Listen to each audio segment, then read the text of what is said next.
one where it was an opportunity attack and it automatically showed on there? Do you remember that? It was something Westra did. Okay. So I thought that was automatic, but it wasn't. It was actually the shift key. You were holding the shift key down, and you had mentioned, a cat on the keyboard or something like that. So it was probably just that the cat was holding the button down. It was just a coincidence as far as timing is concerned that your cat knew it was an opportunity attack. Which, for future reference, it actually still works neatly anyway, in that if you need to intentionally roll an opportunity attack, it'll show up in the logs better, basically, if you hold shift when you do it. I won't care. I probably won't remember, so no big deal if you guys don't either. Alright, but yeah, that's where you guys left off, basically, was Radoth asking if you guys would be willing to be the face of the common end, because if any of them were to try to accept land ownership of it, it would bring a lot of scrutiny on them, and that's kind of, against what they do and would ruin their work. So that obviously wouldn't work for them. Okay.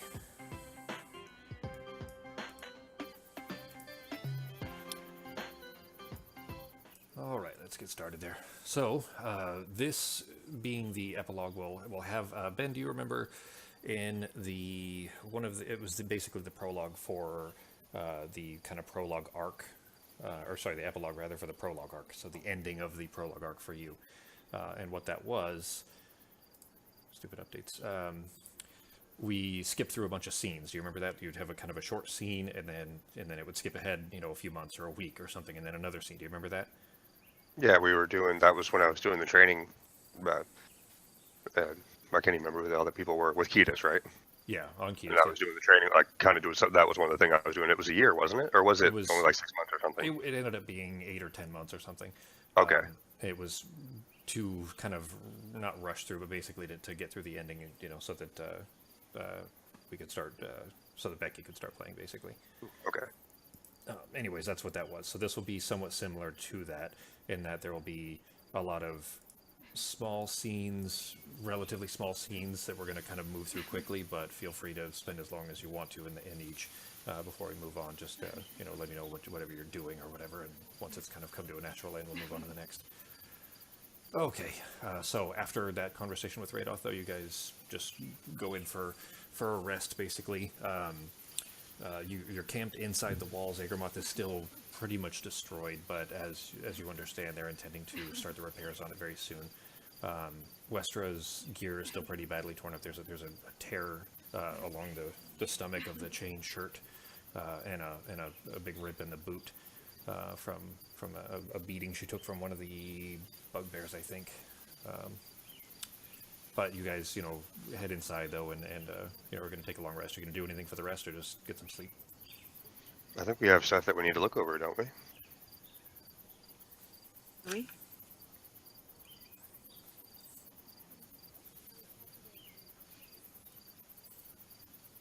For that dice. Okay. All right, what are you guys doing? Build it to Alex. You there? All right. That bracer, was that just a thing you said there was nothing really too special about that. Did I have a chance to finish looking at that? I don't think either of you looked at it at all. Okay, then I'm going to take a look at that. With it? So we picked it up and down You're cutting out, Bye. Becky. I'm not sure if it's just internet, but like every other word is cutting out. internet, red. Okay. Oh, and Discord where it says voice connected, it's red? It goes back and... Okay. Hopefully that clears up because you're still cutting out some. I think we can go on though with that. I think I understood what you're saying. You guys picked up that bracer, but you didn't really spend any time looking over it. All right, then I'm going to take a look at it closer. Okay. Roll the bracers. Yeah. Okay. Go ahead and roll a Arcana.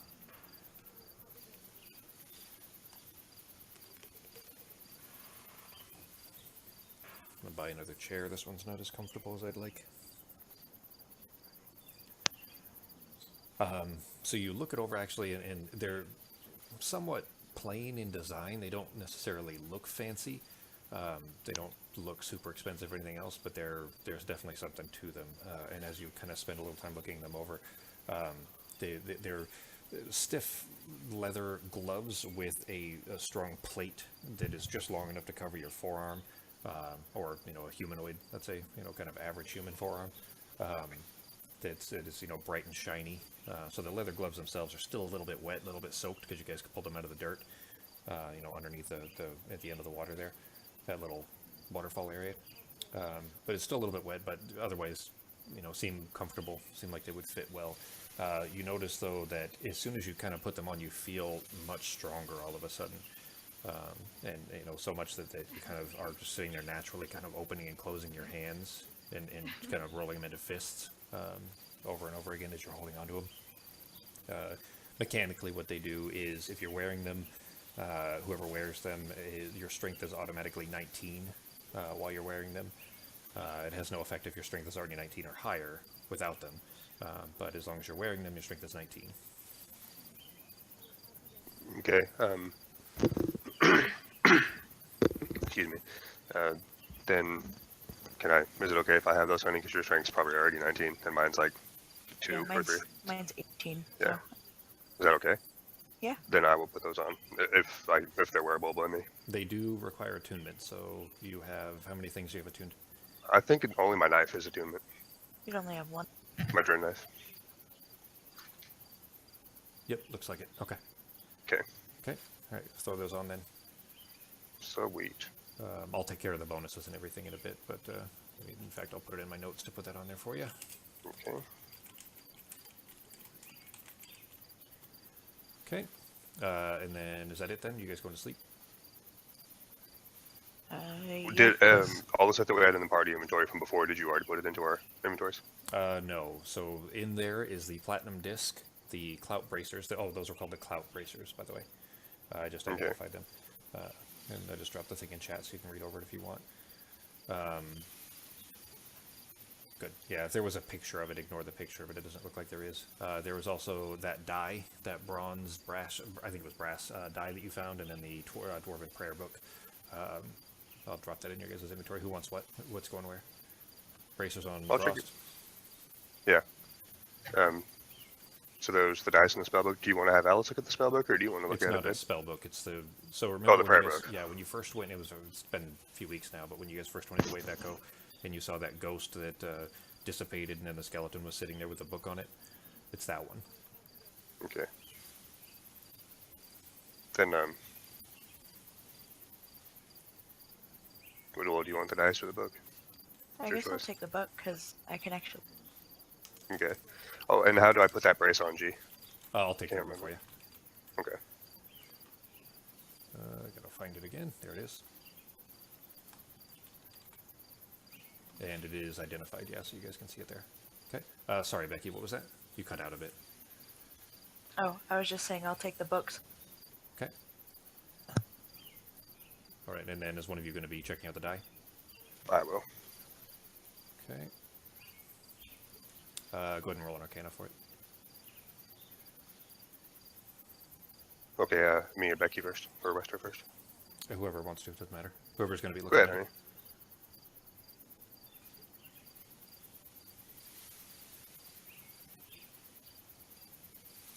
So, the book first. Okay. Seems like you said you can actually read it. Yeah.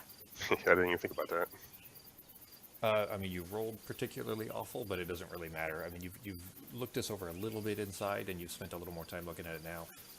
It doesn't look to be anything magical, but certainly looks to be of significant value. Not necessarily just for selling. I mean, you probably could, of course, if you could find somebody that would be willing to buy it, but it does look to have some religious value, probably to the culture it's appropriate to, which are kind of an old dialect of, at least as far as the wording is anyway, an old dialect of Thordic, which is the Under Mountain dwarves.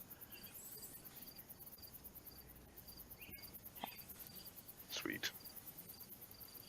All right. I can't find that Nice. damn book. I just dropped it in there, but I don't see it. I'll put it in there for you. Okay. All right, so this one is it looks like it's a pretty common looking, just a cube, just a plain, D6, just a plain cube with well-defined pips on it. Look to be made of brass, it looks like. But you notice that as you're sitting there playing with it, every time you roll it, if you think of a particular number, it always comes up that number every time. So if you roll it thinking a 6, it comes up 6. You roll it thinking 4, it comes up 4. It happens every single time. You've thrown it 10, 15 times, and it always comes up the same way. It doesn't look like it's, running out or like it takes any real effort to do so. It just seems like if you just throw it thinking of a number, it comes up that number. All right. Well, I think I'm gonna hold on to that one too. I could be a little sneaky with that. So. You're just gonna steal all the stuff? Don't Is let that me a- get well- anything. It's fine. You sure? You can have it if you want it. No, you can keep it. Okay. I was just kidding anyway. Well, that's his greedy side. Of course, as soon as Josh sees that, he's gonna be like, "Oh yeah, you can definitely All right, make some money or whatever with that." So. Who's carrying the disc?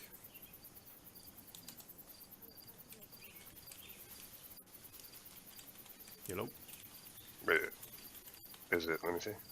I think you are, because Probably. This sucks. Hopefully. All right. Shit. Because I can't really hear. Like I can hear Ben fine, but Becky, like every couple of words is cutting out. So I'm hoping that if you say something that it isn't cutting out. Like if you're saying a single word, for example, like yes or no or whatever. If you just say a single word, I'm probably like a 50-50 chance of whether or not I hear you even talking.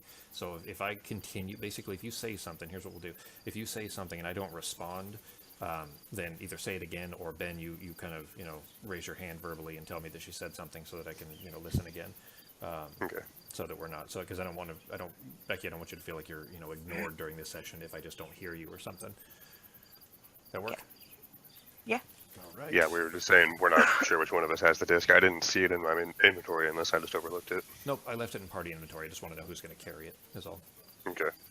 Well, I guess I would just put it in the big bag in the Okay. L sack. All right. And have we finished checking that out yet? What is it? Yeah. The haversack? Yeah, you did. Knapsack? No, the disc. Oh, doesn't appear to be. I mean, we'll just hand wave that you did, but it doesn't appear to be anything arcane or special to it. Obviously, special certainly because of its craftsmanship. It's definitely of some significant value, but as far as its purpose, it doesn't appear to be magical. Okay. All right. So I went ahead and applied the long rest already. Morning comes. You guys are awakened actually by scores of people arriving in a caravan. Just a massive caravan of people. There's so many and it's so loud that you actually hear them on the road first, and the road is a good ways away down the hill, a little ways.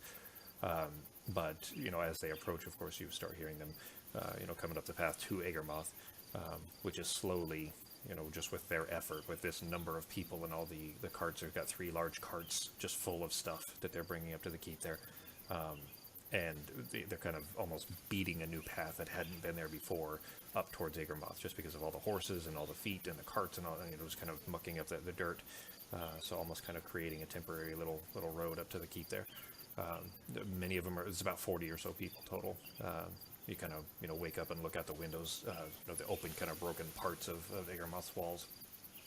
Many of them are orcs, some humans of various cultures. You see one massive Goliath in the mix, standing ahead above everybody else. But they kind of make their way up towards it. They don't really come into the keep or approach the front door of the keep even. They just kind of, as soon as they get a little bit close, they set up. Kind of everybody stops. They wheel all the 3 wagons around and bring the horses around. And you see them start, especially the worker types, start unloading everything off of the carts, and they start kind of building what looks to be some kind of a temporary campsite, essentially, outside the walls. So they go through this, and you see this happening. You guys kind of pull some hardtack and some travel goods, some rations, basically, out of your packs, and start kind of having a quick little campsite style breakfast while they're doing all of this. And as you're watching, you see Radoth actually kind of make his way out there slowly. I mean, he's not old, but he doesn't seem like he's making a hurry of this. Makes his way out towards them. You can't hear what they're saying, but they're talking back and forth. He's talking to a couple of the pair of dwarves that are up at the front. But he's talking to a pair of them. And, you know, kind of as they're going over this and you guys are eating, you know, the span of another 15-20 minutes or so, they start kind of moving over to the walls and clearing out rubble. Just, you know, grabbing big heavy rocks and throwing them into you know, one of the carts that they've emptied out and start wheeling it down, you know, to get them away from the sides of the broken down keep. You notice that you look over, you see Alice's bunk is empty. That she's not sitting there with you guys. It looks like she's already outside, and you start to over time you start to smell a really awful smell, and you start seeing this thick black tarry smoke billowing up. It's not blowing straight into the keep, thankfully. It looks like the wind is mostly blowing it out to the kind of away from the keep. But you kind of intuit that Alice is out there probably helping them dispose of the bodies that the Thriggins had been piling up the day before, all basically the former occupants that you guys cleared out. She comes around the corner. You see her kind of pinching her nose with one hand, and the other hand smoking. You know, like there's smoke coming off of it. And she's kind of stopping and kind of shaking her head like she's trying to keep herself, you know, keep her stomach calm basically as she's doing all of this. Over time, you know, it's been kind of a quiet day as they're kind of out there clearing rubble and stuff like that. Are you guys doing anything during this time? Might as well go help a bit. Nothing else to do. Yeah. Okay. All right, so you guys head out there, and you're kind of, you know, helping them build their little temporary encampment outside. It's just, they're all really nice people. The orcs don't speak the best common, the same language you guys do, but most, I mean, they're still polite and jovial and everything, even the few words that you can communicate in. You know, Drost, I speak Orcish anyway. Yeah, you do, yeah. Ukash, I think it is, but anyway, you know, especially with those bracers on, you notice that whereas, you know, these, you're kind of on one end of a giant, you know, broken pillar with an orc on the other end of it, and this is something that would have been absolutely outside your you know, possibilities or capabilities rather, you know, a few hours earlier the night before. Mm-hmm. But you carry these giant pillars and broken rocks and all this stuff kind of down over to the side, and it looks like they're not throwing them away, but they're kind of gathering it all into a giant pile, and maybe they're, you know, intending that as rebuilds begin, maybe they can salvage some of these or carve the stones down to use them for, you know, flagstones or something like that. But you kind of go through this process. You notice after a while, a few hours have passed, you notice that Gundren and Tharden aren't out here. Tharden is Gundren's brother, the middle brother. That they're not out here. After, you know, a little while though, actually, you see Gundren kind of coming up to the camp where everybody is. He you know, approaches exhausted, kind of walks up slowly, sets his hands down on his knees, and just kind of you know, leaning over on his knees basically, and kind of taking a couple of deep breaths, breathing heavily. He says, "Well, we're ready, guys. If you want to come down." You know, Noondro's departure is, like I said, dwarf affairs are simple, but, you know, it'd be nice to have you there if you want to come down. Yeah, we'll definitely come down. We'll be honored. All right, so you guys make your way down, you know, carefully, of course, climbing down into Wave Echo. You know, you spent a lot of time down there. It's been a couple days now, but you spent a ton of time down there already, so it's almost comfortable in an uncomfortable way in that you know, are used to the sounds, but they don't necessarily feel good to hear the constant wave crashing and all that stuff again. You instantly, though, feel, you know, cold and wet again, just with the moisture in the air. You make your way down there. You see Gundren, Tharden, and two dwarves, the two of them that Rayoth had been speaking to earlier. One with a smooth face, except for some really awful facial scars, that's wearing a monocle. And one with long braided blonde beard with a leather sash fitted with tools that's thrown over one shoulder, who also looks to be missing one leg, and the two Thriggins that you'd seen earlier, the man and the woman that had been moving bodies yesterday. They're all standing and staring at a flat, blank wall that is completely smooth and unmarred. Go ahead and roll a perception, both of you.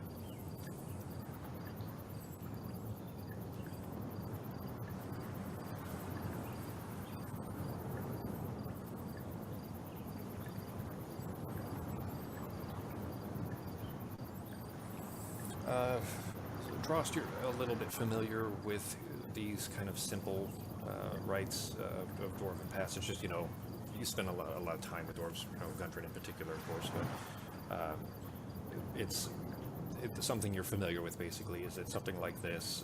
When a loved one passes, obviously they don't do this with criminals and stuff like that, but they will carve out a hole in the wall, in a stone wall, and put the body behind it, and then put a new stone in front of it, and then smooth it all out. So it looks like it's just one solid piece. It looks like there isn't. It's not like a lid of a sarcophagus that you could slide off or anything of that sort. It actually looks like it's just one solid piece of rock, which is really a wonder of that kind of craftsmanship, to be able to make it look like there isn't a stone piece there that you could remove. But anyways, just looks like a perfectly smooth rock, and obviously Nundro's body, Gundren's little brother, is behind it. Just something you're familiar with there. But Thorn speaks once everybody's gathered. He says, "It's flawless, Squall." The dwarf with the scarred face nods and replies, "I'll be getting started on the relief as soon as I finish work up top. Your brother's bones will rest easy down here." The two dwarves begin gathering up their tools and making their way out towards the rope to climb out, with the Thriggans right behind them and then Thorn right after. Gundren stares at the blank wall for a moment longer before giving what looks like a respectful head bow and then turning towards you. He says, "That's it, friends. I told you, us dwarves keep simple rites." He lets out a big sigh. "Unbeatable luck that the Common End's working crew showed up like this. We wouldn't have been able to afford this kind of entombment for poor Nundro otherwise. Shall we head back up?" Yeah, let's go. Alright. You kind of carefully make your way back up and out of the cave. A few hours pass. This is, like I said, what's going to be kind of skipping through time a little bit. So, if there's something in particular, anything that stands out that you guys want to do or something, just say so. But otherwise, a few hours pass. Later this afternoon, Alice is helping one of the dwarves set up a temporary forge. In fact, the one that was missing a leg, or missing from about the, let's say just below the knee. It looks like Alice is helping him set up like a temporary forge. So she's, keeping busy trying to help people, same as you guys. Radoth asks to speak with you guys, though. You see him kind of calling for you. Okay. You want to head up that way? Good. Yeah. He's calling out We'll from his kind of office. He's calling out through the windows from his office as you guys are out there helping people, helping them unload and build stuff. So he calls out through there. You guys head in to his office to speak with him. He says, "I've got some great news and some items I need your input on. I've just met with Adasi. Thanks to your work in the cavern below defending the forge from the invaders, Adasi has agreed to a new pact, one that would allow the Common End to build the necessary fortifications and release those spirits from their perpetual servitude. What is left to decide, however, is what to do with the corporeal inhabitants in the mine. Adasi insists that when he departs for Crow's Thicket, that the dead under his control will cease their unlife and they'll just fall where they stand dead again, and we can dispose of the bodies as seen fit. But the ghouls, however, are not under his control. He says, you met them, right? What should we do with them?"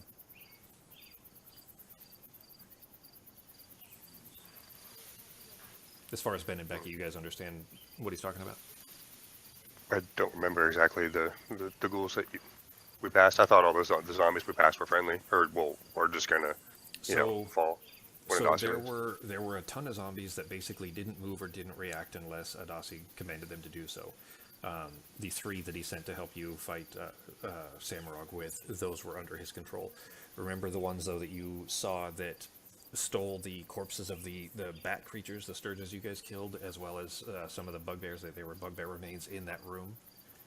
Yeah, and then they kind of just backed away into the corner a little bit when we passed by and just stood there. Yeah. With the bodies, because they wanted to eat them. Those were, let's say, feral zombies, I guess, for lack of a better term, called ghouls.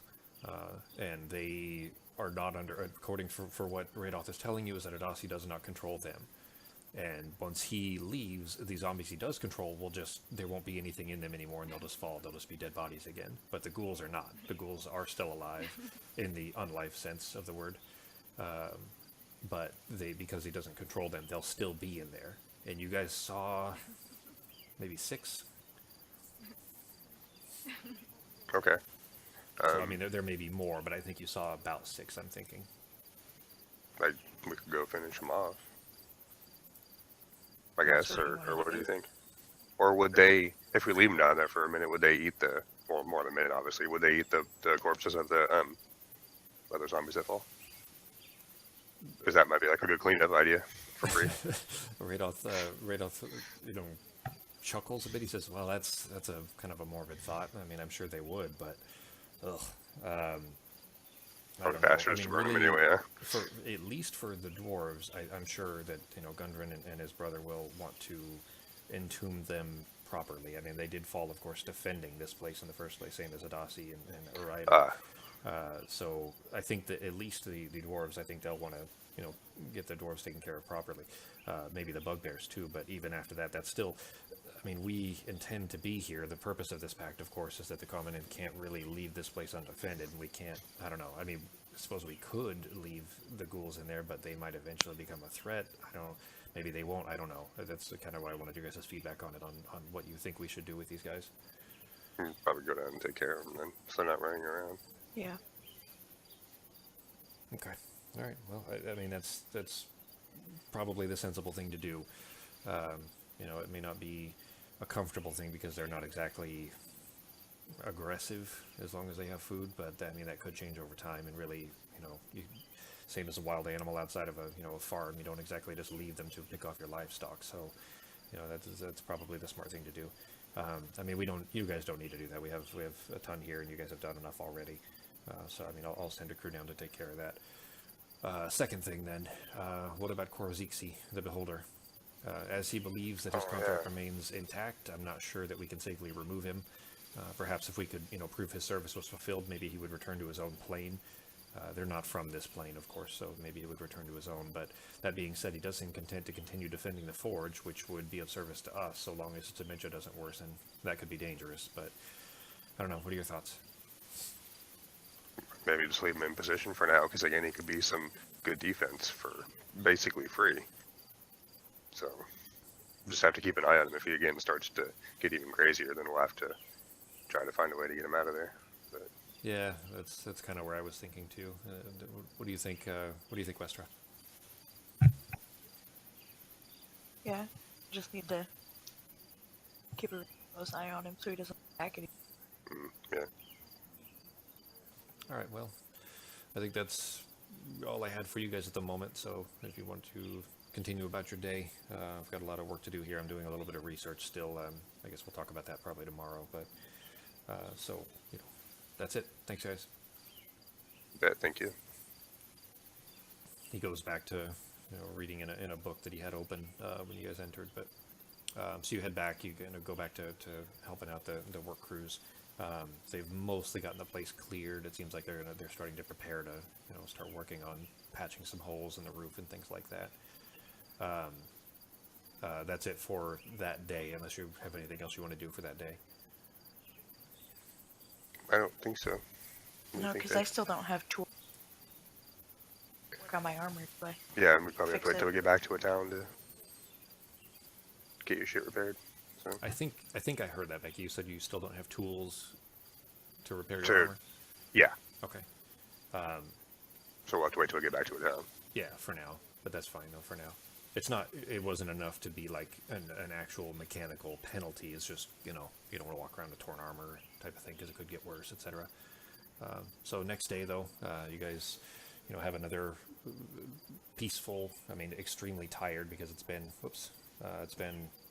a long couple of days. This is only the end of the first day really of helping them work, but it was a long day of doing that work. So you have a nice peaceful rest after having worked pretty heavily throughout the whole day there. The next morning comes though. You kind of get up, you have your breakfast, you kind of start helping them out. Late morning though, everybody is gathered. Radoth has kind of grabbed everybody that he wants present and taken them back down into the mine. And right down in front of the forge, everybody kind of gathers together and for this ceremony, for lack of a better term, but everybody kind of gathers together. Radoth, Gundren, Tharden, Sildur, a pair of dwarves that you met that are Dwol and Thud. Dwol is the craftsman that made Marjo's entombment, and Thud is the guy that's missing the leg that Alice was helping. and a bunch of other members, about 8 members that are members of the Common End that came in with all the workers. The workers themselves aren't necessarily members of the Common End. They might just be tangential or helpers that have been hired and so on. But basically, all these people have gathered around. You two and Alice. Let's see. Alice, Gundren, and Thorn are all standing in the back, kind of away from it. Not you guys aren't part of the Common End officially, but Radoth wanted to have you guys present, of course, for this since you were largely responsible for it. But everybody else, the other 8, and then really 10, 11, sorry, are Sildur included, are standing kind of a half circle around Radoth, who is standing up there with Adasi next to it. Ariador's skull is floating aimlessly nearby, just kind of floating around, doesn't appear to be acting aggressively to anyone. You remember who Ariador is, right? The skull? Yeah, he was the floating green skull. Yep. Wasn't he green? He was green, right? Yeah. Yep. He's just floating around, though, kind of shining his green light all over the place. But you guys are kind of in the back, though. Radoth stands still for a moment as if waiting for something. A few seconds later, the cacophonous boom that gives these caverns their name rattles through the chamber. You realize that he was waiting for the clockwork waves to pass before beginning, so as not to be interrupted. Friends, we gather here in this starry chamber to enact an agreement, one that will bind each of us to a selfless act. Without fail, we must defend this place with our very lives, if need be, from all who would seek to misuse its latent power. In so doing, we release its former defenders from their centuries of servitude. At this, Adasi's spirit stirs, slowly looking out over the dozen people gathered in front of him. Do you accept? Radoth continues. The crowd murmurs in acknowledgement of acceptance, a chorus of yep, and for certain, and absolutely, each of their heads nodding in agreement. Radoth continues as Adasi turns toward him. Then with this seal, we dissolve the Fandelver's Pact and writ in its place the Wayvako Pact. The small crowd cheers briefly before Radoth proceeds. Adasi, Ariador, your long service has been invaluable. You have earned your rest. Go, friends, and join your families in the thicket. Radoth draws an invisible circle in the air between he and Adasi that slowly begins to glow with a dim purple light. The spirit turns its head, looking at the two of you specifically, and you're sure for a brief moment that you see a glimpse of what he looked like in life. A proud, strong Vabian mage, smiling at you. He raises a hand in a thankful wave before dissolving into spirit dust that is sucked into the purple circle. You look up and see Ariador is gone as well, similarly evaporated. As the gathered group begins to solemnly depart, you turn and see Alice's jaw is hanging slack, mouth wide open. So she definitely looks like something's wrong. She says, something just happened. A few days ago, when we first met that old mage spirit, I felt something happen in my mind, and now it's like I'm remembering things that never happened. I gotta go get one of my books. I'll see you guys later. And with that, she darts up through the formerly fungus passageway. Earlier, she had helped the dwarves burn all the fungus away. So now it's just a smoky and hard to breathe room, but not deadly anymore. But as the air passes through, eventually it will clear out. But she had kind of burned through it with them. But that was it for their little ceremony. Anything in the caves? You just heading back up? I don't think so. Head back up. Yeah. Okay. You guys make your way back up to the surface. A few hours later, mid-afternoon, everyone's surface side. Clearing the rubble and refuse is basically completed. The construction of basic rooms is going well. The roof has been patched up in most places, not permanent, but enough to keep the rain out. A tavern of sorts has been finished, much to the delight of the workers, and you see many an orc can be seen slipping in for a quick drink between tasks. There's nobody really running it, but they kind of put all of the food and drinks and stuff like that all in this room for now. There's a hastily scrawled sign that hangs above the door, naming it the Three Brothers Bar, with a simple etching of 3 dwarves, arms over each other's shoulders below it. A bunkhouse has been finished, so workers have a place to sleep out of the weather. Side rooms have been set up for you guys and for Alice, as well as Radoth and Sildur. A temporary smithy has been set up, one where the Common End dwarves keeps the small forge, the forge with a small f, not like the forge that's underneath in the caves. But running, the forge just seems to be running day and night, just because he's constantly having to, build new things and then repair broken ceiling joists and making hinges and nails and fixing hammers and that kind of thing. What are you guys doing? would Smith work for repairing Wester's armor? Is he skilled in that? You'd have to go find out. Can find out. Yeah. Go find out. Can't get it fixed. Pay him if he doesn't mind. What, Becky? You cut out. Oh, I was just saying, go see. You just go see what? If you can't get it fixed. Okay, all right. So, Westra, you step into the mostly open air smithy. This place hasn't been finished, and you know, since the kind of tools that there are, it's not exactly something that has to stay dry all the time. You know, the forge is inside of an oven, so that's not needed.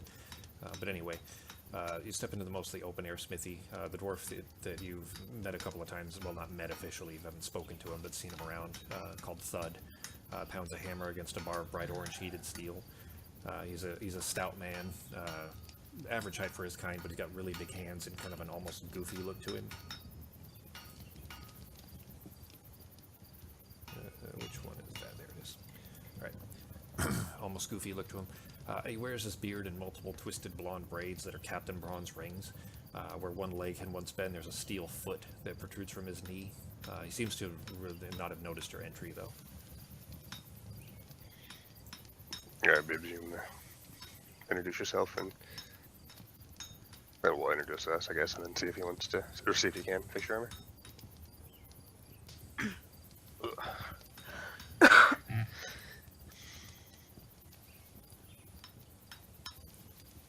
You there? Picture's still loading. There it is. Okay. Alright, so I guess just introduce myself and fix my armor. Or ask him if he's worked on armor before. His head is facing down, and he's got these kind of thick glasses, like think of them less as glasses and more of just eye protection in case, you know, a spark of this tries to hit him in the face. He does have, you know, some small burn scars all over the place, just where his you know, arms and face and neck have been covered in some small piece of soot that just stuck and it doesn't come off so easily. But he doesn't seem to respond. Can I walk, like, on the other side of Ford and see if he then? I'm assuming his back's to us, right? Kind of. You actually, his face would be towards you, except that he's looking down at it. But yeah, I mean, you walk around, he still doesn't seem to respond.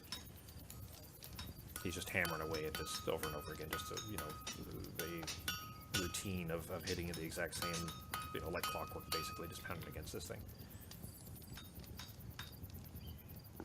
Yell a little bit louder, or do you want to try to tap him on the shoulder?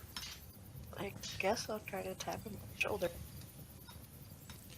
You know, be ready to jump back in case he screams, I guess. Getting startled. So you kind of reach out, but just before your hand would touch him, he gruffly retorts. He says, "Make yourself useful, would you? Just grab those tongs over there and hold this bar still." Okay. He kind of motions over to the wall, and there are some peg hooks up that have been jammed into the wall. Do you know what pitons are?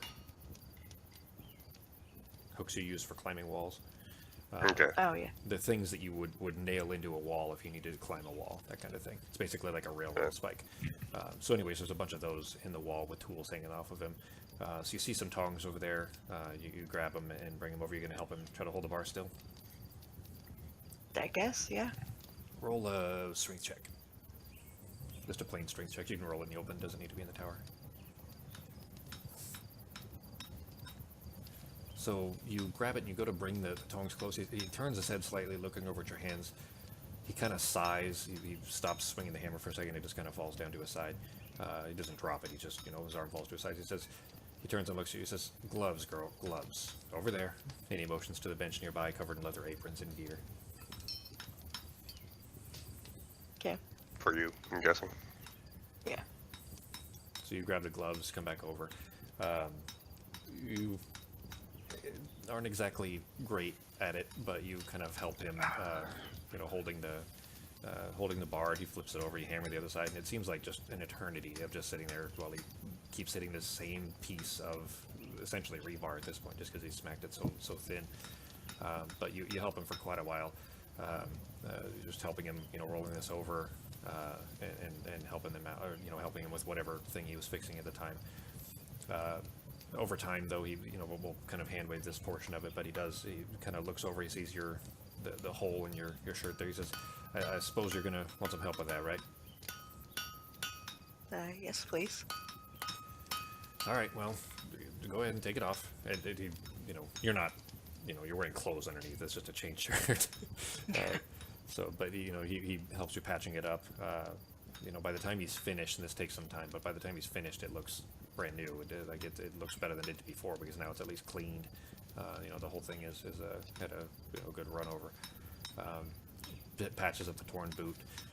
It helps you over all this and kind of starts getting back to his regular work. He says, you've got some skill with a hammer there, young lady.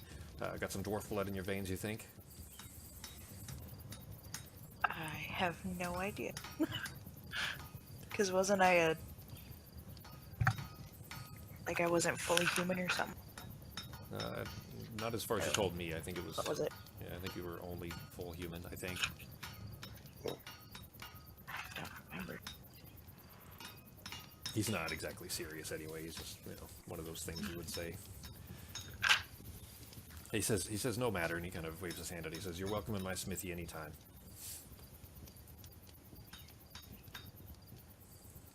I didn't hear. The last part of what you said cut out. Oh, I see. No matter, and then it cut out. Yeah, he says, no matter, you're welcome in my smithy anytime. Thank you. He thanks you for your help, and Do we owe him? no, Do we owe him any money? Nope. He says, no, Okay. no, I mean, your help was more than enough to pay for that. That only took a couple minutes, no big deal. But yeah, you come on back and help anytime, you're free. And he kind of waves you on, and you go about your day there. Anything else you wanted to do for the day? I don't think so. Uh-uh. I don't think we had anything else to look over or anything. So Okay. So late evening, everybody is finishing their meals and meet at the Three Brothers. Radoth calls Sildur and you guys over to what was the chapel. He says, meet me in the chapel. And it takes you a minute to think about what he's talking about. But then you remember when you first went through Agermoth, there was a room where you found some sleeping goblins, and then they were all dressed in robes. Remember, there were, I think, 3 of them. You almost ended up getting alerted. And, there was basically like a small altar. Basically, it was just a room that looks like they were using it as a chapel. For whatever, fate these Kragmaw, this particular tribe of goblins, followed. Anyway, so you kind of piece together what he's talking about, and you meet him there. Sildur was already gone. He apparently knew where he was talking about, where you found those sleeping goblin priests, though. The room has been mostly emptied out at this point of all the accoutrements that were there, like the wooden pulpit and the hanging curtains. Remember, you guys were kept, sliding the curtains out of the way to look in, to try to sneak in. All that's been removed. Where the pulpit once stood, though, you see a circle of blue pigment that's painted on the smooth stone floor. He says, I wanted to show you this. This is what Grawl and Samurog's agent were searching for. Had they found it, well, we would be in dire straits indeed. He says, this is a teleportation ring. Samurog could have used it to bring in wave after wave of those creatures, or other things, or his people, I don't know. He says, and he kind of holds a finger up, like he's just thought of something. He says, his people. I've done some more research over the past few days. I'm fairly certain at what he and they are, finally. The small folk have often talked of the melted people landing in strange airships in the fields and abducting their livestock. I'm fairly certain that those rumors are the same beings you faced, the Gith. They're a race of shapeshifters, as rumor holds, as long as we've, as a species, have been here, they've been there. They're from a planet that belonging to a distant sun, which is just a colloquialism. That's when he says that, he doesn't mean that it belongs necessarily to a distant sun. That's just a narrative way of saying aliens. okay. So belonging to a distant sun, meaning not our star, not our sun, but from a different one. He says, long thought just to be stories from backwater folk of low intellect, but I guess we shouldn't have dismissed those reports so easily. He says, as for the greater threat that Samurog spoke of, well, of that I'm afraid my sources have been less resourceful. Now, outside OOC for a second, then for Ben and Becky, do you remember who the Gith were? Do you understand what that is? Do you have questions there? No. I mean, I know that they were the same ones that they melt when we kill them. So those, Yeah. those Well, you they didn't mostly look like drone. Yeah, I assume that you would put that together already, but you didn't know that necessarily. All you knew that these were the melted people that you've Yeah. heard rumors of and stuff like that. The Gith, though, you didn't necessarily know that that's what the Gith were. You actually hadn't heard the Gith in this campaign at all. You'd only heard Gith in the Balance campaign. Okay. And I heard Becky flipping through the book. You probably wouldn't find it in that one unless your balance notes are in that same book too, Becky. The Gith are who the director told you made the Idrilim and are trying to give them to people to cause a bunch of chaos. Do you remember that? Okay. So the director had in the Balance campaign for Kiedis and Ivar. Remember, obviously, Drost and Westwood don't know any of that. That's not them. But Kiedis and Ivara were told that the Gith are the ones that are causing the Idrilim to seek out people and try to cause chaos. Okay. So, anyways, but that's that's the end of his conversation. He wanted to show you that's there, which is a valuable thing in that to have one in the keep could be of significant use to you as well. It was just good that Samurog never found it. Anything else you guys want to do for the day? I don't think so. Yeah, the teleportation thing's gonna be nice though. All right. So following morning, you guys, Becky, I didn't hear you say anything. Did you have anything you wanted to do? No. Okay. I saw your thing light up, but I didn't hear anything. I was afraid you had said something, and I couldn't hear it. Anyway, you wake with the dawn, though, and have a quick breakfast at the Three Brothers. It's now been 2 long days of hard work, interrupted with kind of small conversations, basically, but mostly just hard work. It's a quiet morning. Most of the workers haven't arisen yet. The keep is largely silent, but just as you're finishing up your eggs and hardtack, you hear a rider approaching. There have been people coming and going from Agarmoth practically nonstop since the work began, but they usually stop and leave their horses at the stable that they've built, kind of a temporary stables just outside, which is where your horses are too, by the way. This one, however, rode straight up to the newly built postern door, which is just outside the tavern room that you guys are in, and then rang the door knocker loudly. What do you do? I guess get up and check the door. Yeah. Go see who it is. All right. So as you're approaching it, you can see through what are called arrow slits or kill murder holes, is what they're called. But basically a couple of arrow slits that point at the postern door. Do you know what a postern door is? I don't think so. So a keep, or a small castle, a holdfast, anything like that, a fort even, will have big front gates basically that are meant to be wide enough for wagons to roll in through, things like that. And as it's been being rebuilt, Agarmoth has front gates like that. But there's also a side door, sometimes multiple, that is basically just a regular sized door that, is meant, they're usually super well defended. They usually kind of go around corners so that if there was an invasion of some kind, that if you needed to be able to defend that door, 1, it wouldn't be big enough for armies to get through. And 2, you could have these murder holes, basically a spot for archers to sit there and pick off people one by one as they try to approach. Anyways, that's the door she's knocking at. It's a side door, which just happens to be right outside the tavern. Okay. All right, so through this, you see outside the door stands a human woman, average height and slim build, dressed in somewhat strange-looking traveling leathers, with red hair braided in a tight weave over one shoulder. Not super long, but just thrown over her shoulder. The hilt of a sword sticks out over her shoulder, made in a style you don't recognize. It's a thin hilt wrapped in crisscross leather cord with a small square pommel. Spending your whole life in the capital of Mist, you saw people from practically all cultures coming and going. Mist is the center of trade on this continent, so you see people from everywhere. But this woman's attire and gear look very foreign to you. Her vocal mannerisms, however, are more strange, are no more strange rather than your neighbor might be. She sounds totally normal. Sounds like any normal person you would normally speak to. She yells out. She gives you an impertinent glance through the murder hole. She says, "Are you going to let me through, or do I need to find my own way in?" Alright. 1 second. You want to open it, babe? Yeah. All right, so you open the door. She gives you kind of a not rude, but curt look, impatient kind of a look. She says, "I'm looking for Radoth. I have something for him."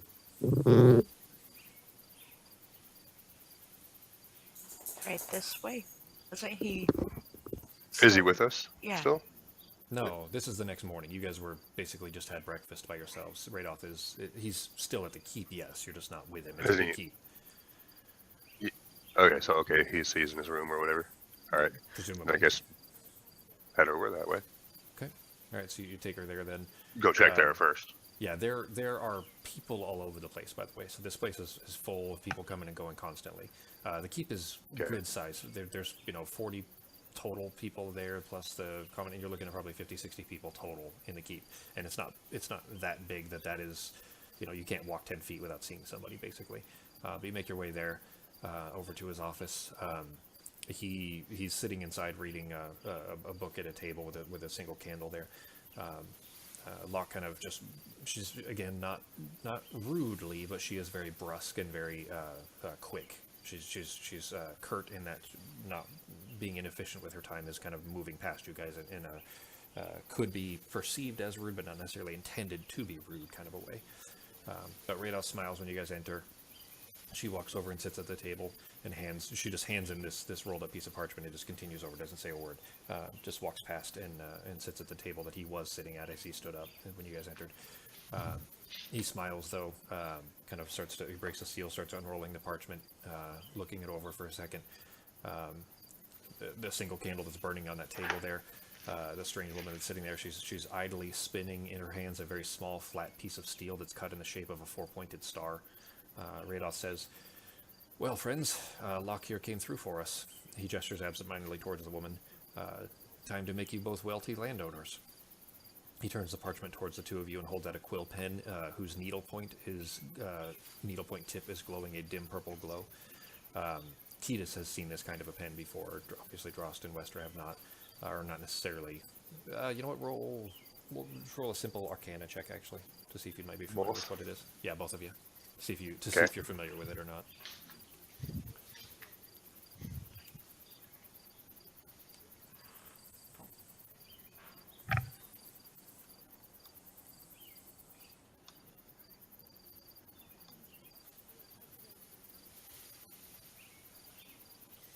Nope. Yeah, neither of you have ever seen or heard of these before, but basically it's just a special kind of a pen, and you can tell just, by context clues there that, him handing it to you and that it's glowing a little bit means obviously there's some purpose to this. The parchment itself, though, as he turned it towards you, looks to be a very well-aged deed to Agermoth. The spaces, though, where the owner's name should be are blank. Not erased, not crossed out, just blank, and they look just as old and grungy as the surrounding parchment. It doesn't look like anything's been erased, it just looks like it's just somehow not there anymore. Radoth says, "Fill in the empty spots with your names and it'll be official." Oh, garbles. Names. You will need surnames. If you have noble blood family somewhere and you want to use theirs, go ahead. Otherwise, you can just make one up. It doesn't really matter. Sign when you're ready, and Locke can sneak it back into the Imperial Officiary. Okay, I'll sign. And you cut out a little bit there. What did you say? Last names? Yeah, he said that you need last names. Basically, you need surnames. So he says if you have, noble blooded family, you can use that if you want, or you can just make one up. It really doesn't matter. It's up to you guys. And you don't, Ben and Becky don't need to tell me that now, but if you're going to sign it, you can just tell me later what names you put on there. As of right now, I'm just gonna, make one up. Yeah, that's fine. Yeah. Okay, so you guys both sign then? Yeah. Okay. Yeah, I do. All right. So that's it. He takes that. He starts to roll it back up. He looks back over to Locke, and they kind of continue their business. You have free time. What are you guys doing? I guess if there's nothing else to do, I'll just go help the people more. Okay. Westra? Same. Okay. All right, so you guys go out to go continue helping.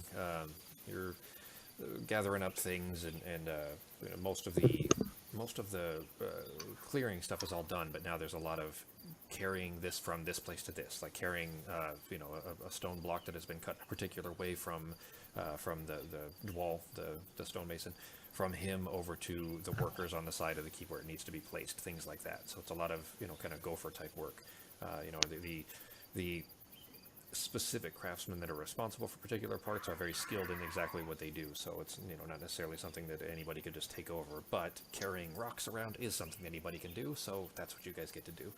So you're mostly kind of being helpful, of course, but not necessarily the skilled labor that is needed for some of this stuff. Drost rather, as you're carrying a bale of this hay stuff. Basically, it looks like hay to you, but it's apparently something that Thud needed.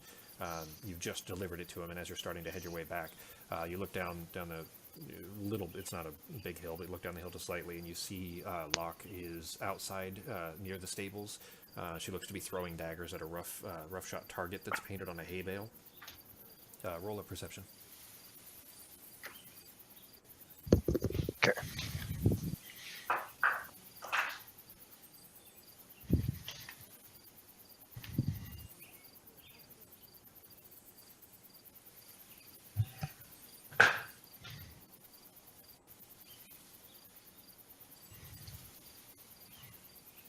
Proficiency is huge. The expertise. Yep. You have expertise in it now, so it's basically anything you roll plus 8, which means the very minimum you could roll if you rolled a natural 1 is a 9, which is 50% shot already near it. So anyway, you kind of just squint for a second and look at it, and even from this distance, it's tough to make out. But you notice that what's sticking out of the hay bale, basically the target that she's painted on there, are not daggers, but instead they look like small sharpened steel stars, like she was spinning in her fingers in Radal's office.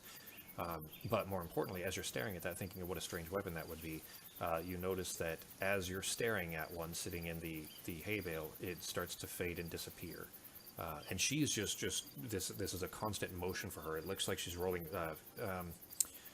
How to describe the hand motion? It looks like she's basically just rolling her arms in circles in front of her. So if you just took your left and right hands and just rolled them around each other in a circle, if they were both kind of in toward, it looks like that, except she's grabbing each with her, as she's flinging with her right hand, she's grabbing with something from her hip with her left hand and doing that over and over and over again as she's just flinging these over and over and over again.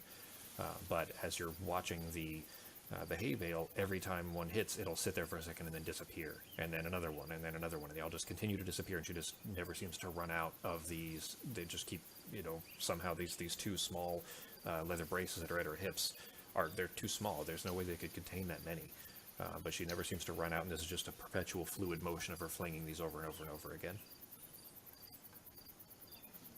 What do you do?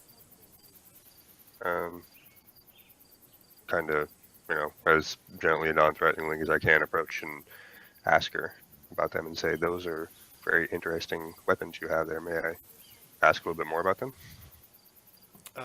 She gives you a polite half smile as you approach. She's kind of barely looking your direction, kind of keeping her focus on what she's doing. Hey, she says, not stopping the fluid motion of throwing the stars one by one. Sorry for being rude earlier. Never know who is friend or foe to our cause. But yeah, and she kind of just the tiniest difference in motion, where she was just kind of throwing these directly at it. She barely flicks her right hand towards you instead, just slightly. A very, very small difference. And one of them clinks into the dirt right in front of you. And where do all those come from? Well, that's a complicated question. So she says, are you familiar with Kin Ado?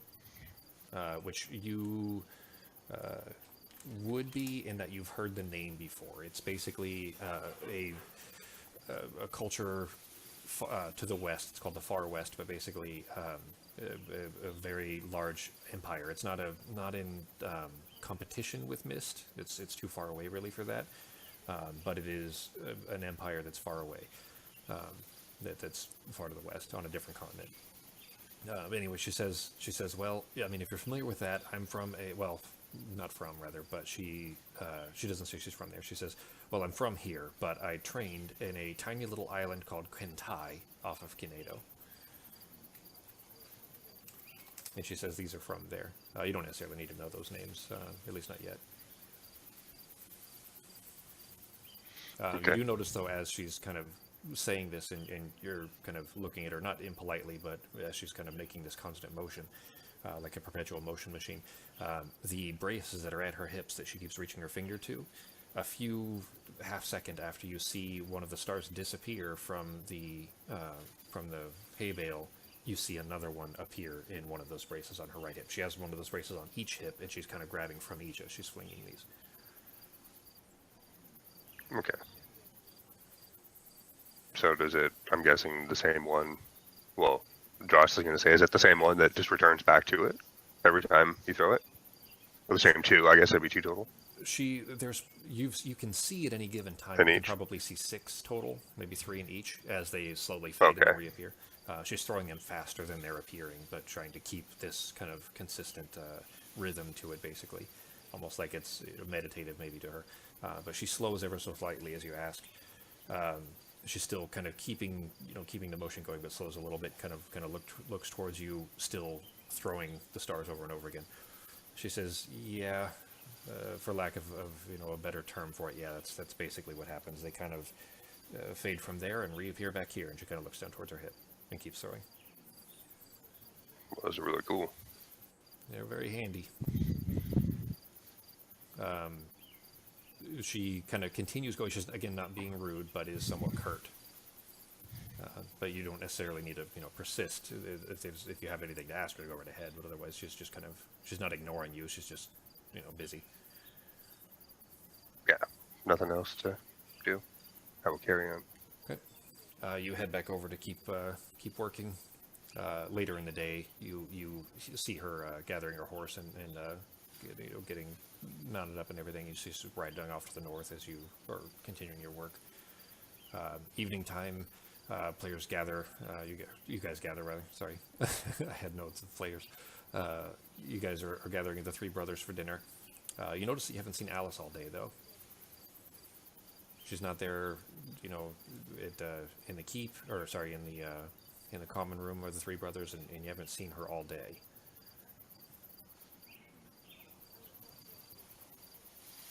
We should probably go see if we can find her. What are you thinking? Yeah, go check her. Okay. What was that, Becky? Check what? Go check her room. Okay. Alice's. Okay. So you walk over to her room. It's dark in there. The sun's already gone down for the night. There's no candle lit or anything like that. But you can see enough from the sconces that are in the hallway there. You open the door. It's brand new, so I mean the hinges don't creak or anything. It's nice and smooth. Like, you're almost proud. This isn't necessarily all your guys' work. Of course, there's a ton of people doing this rebuild, but you feel kind of a sense of pride when the door swings open smoothly and it looks solid and new and looks like it's well made for sure. But anyway, you step in, and just from the light from the sconces in the hallway, you see that there's a folded piece of paper sitting on her pillow. All right. Well, go see what it says. So you open it up. There's a short, simple message with a small burn mark beneath it. It says, "Be back soon, A." And then there's a burned fingerprint. Just like a burned finger, basically a small dot just beneath that.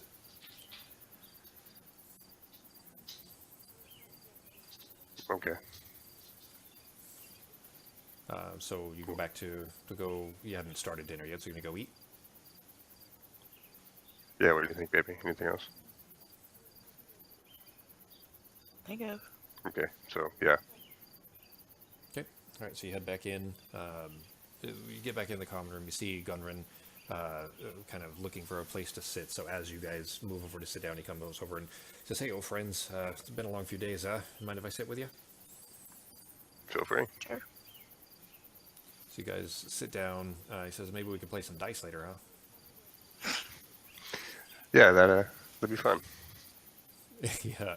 He says, I've been meaning to ask you. The old bastard that caused all this trouble, he got away, right? Did he leave anything behind?" Did we get anything from Samrod? I don't think so. I don't think we. You didn't kill him. Remember, he teleported out. But you killed the beast and everything. As far as what was left in that room, do you remember anything?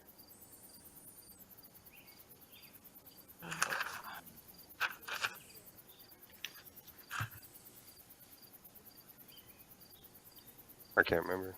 It was the disc. He left that platinum disc sitting on the desk. Yeah, Oh, CD. okay, that was the disc then. Oh, then I'll pull it out back. He did, actually. Found this in the room after he escaped. Gundren's eyes go wide and he nearly jumps out of his seat while a delighted smile grows over his features.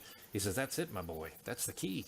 And he almost looks, it takes like almost a suspicious look around, like a dwarf with a secret, and he settles himself back down on the bench, kind of looks left, looks right. He leans in close to you, to both of you. You're on the opposite side of the bench. Both of you are sitting side by side, and he's across from the bench. He leans in close over the table to the two of you. He says, "That disc is the key." Okay, and it's the key to the forge? No, it's the key to that robot thing. Oh, ah. No, you Okay. you wouldn't know the word robot. Wester wouldn't know the word robot, of course, but maybe, I guess. I mean, there wouldn't necessarily be a colloquial term for this because it would be too rare, but something to that effect, let's say. So he says, so you remember how I got you two into this whole mess, right? I mean, that thing you delivered to Phandalin for me? This disc is how it moves. He sits back, normal-like. He says, "Jorg the cook is heading into town tomorrow for supplies. I think I'll go with him, for protection." And he whispers again, he says, "And bring the thing back." He says, "What do you say? You make a trip up the hill with us?" Sure. Yeah, why not? So that's it for the night, unless you guys have anything else you want to do. I don't think so. Okay, so you guys settle in for the night then. Another long day with well-needed rest afterwards. But you wake up real early, just as dawn is approaching, basically before the workers have started or anything. You help Jorg here. This is another member of the Covenant. In fact, it's the Thrigan male, the Viking dude. Remember the Thrigan male and female that were carrying bodies? Mm-hmm. The male is also the cook, and his name is Jorgolf, or Jorg for short. But you guys wake up early and help him and Gundren gather their stuff. Jorg is he's basically grabbing a cart that is nearly empty, and hitching it to his horse. Gundren heads into the makeshift stables though and brings out his horse from the stables, and you notice he's leading a second big colt right behind his own. So he's got two horses with him. Jorgolf argues, saying that he won't need a spare horse for such a short trip, but Gundren waves a dismissive hand at him and continues, doesn't even stop. He just starts trotting down the path to the High Orchard Road. So you guys, your horses are in the stables. You grab them? Yeah. Yeah. All right, so you head in.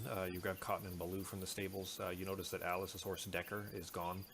I mean, you knew it would be, but you're still, at least a little bit still surprised by that. But you kind of start making your way down there. Jorgolf doesn't appear to be in any kind of hurry, but Gundren definitely does. He's pulling two horses, and it's still, is always up ahead in the lead. You've never really seen him. You haven't seen him this giddy in quite a while. He seems super excited. But you day is cool and clear. Summer is on its way, but the sea breeze on your back still raises a hair on your neck. Go ahead and roll, both of you roll a d20 for me. Just a flat d20.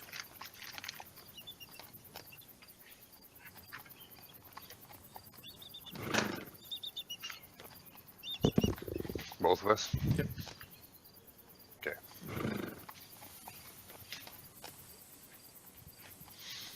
Damn. Well, this one, the number, it's not a matter of high or low, so. Alright, so you make your way. It's really a kind of peaceful and quiet trip, just nice and relaxing. Apart from being somewhat uncomfortable riding in a saddle constantly, it's a nice respite from having spent so long, working for the past few days and carrying heavy shit and stuff like that. But you make your way into town. The trip up the Tribor Trail is really uneventful, but you make it into Phandalin just after noon. Phandalin looks to be peaceful, quiet. You hadn't spent a lot of time here lately, but especially now that you guys have cleared out the Red Brands and Glassstaff is gone and everything, it really is nice to see the place kind of looking like a normal village rather than people being afraid constantly. But as you guys kind of pull into town, what's that? Phandalin doesn't exist anymore. Not true. So Remember, Phandalin doesn't exist anymore. Can you guys hear me?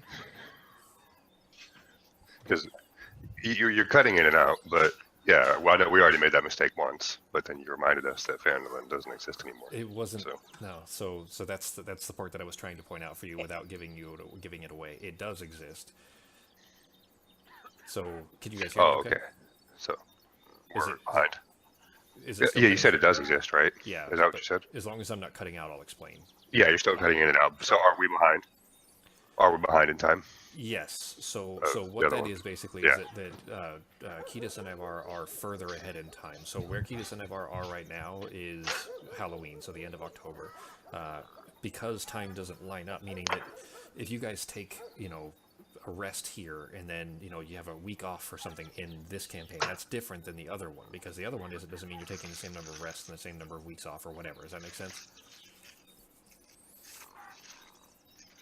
Hello? Yeah. Okay. So, anyways, yeah, as far as time is concerned, you're not at the same time yet. So, presumably, from Ben and Becky's perspective, anyway, at least, Drost and Westra are a few months behind Kiedis and Navarra. Does that make sense? Yeah. Okay. I'm not cutting out anymore, am I? A little bit, but it's not too bad. Okay. All right, well, let me know if it starts cutting out so much that you can't hear what I'm saying. So, but you guys kind of make your way into town, though. Gundren heads straight to Barthen's, where he takes his horse around the back, and you hear him kind of calling out for Barthen's helpers. What are you guys doing?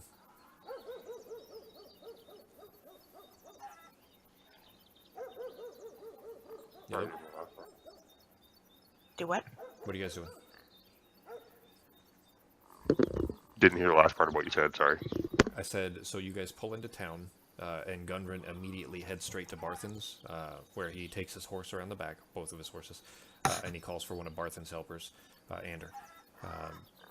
And he's basically rushed ahead to go do that. Yorgolf rushes off to go start, presumably filling up his cart with supplies. What are you guys doing? I want to go see if Alice is at her mom. Okay. Okay. Did you hear what Becky said? See if Alice is at her mom's. Is that what you said? Yeah. Yeah. Okay. Which is just on the edge of town, so you're close by anyway, because you're just coming in from the edge of town. But you head over there, you knock on the door, Myrna opens the door. She looks in normal. She looks basically good now. She looks like she's healthy again compared to when you found her as a prisoner. She says, hey, good to see you guys. What can I help you with? Just wondering if Alice has been back in the last couple days. Well, no, I thought she was with you. Is she okay? She was with us, and then she said that she started, what was it? She was remembering stuff that hadn't happened to her? Is that what she said? She said that she was remembering things that didn't happen, yeah. Yeah, left a note for us. Yeah. And then she left us a note saying that she'd be back.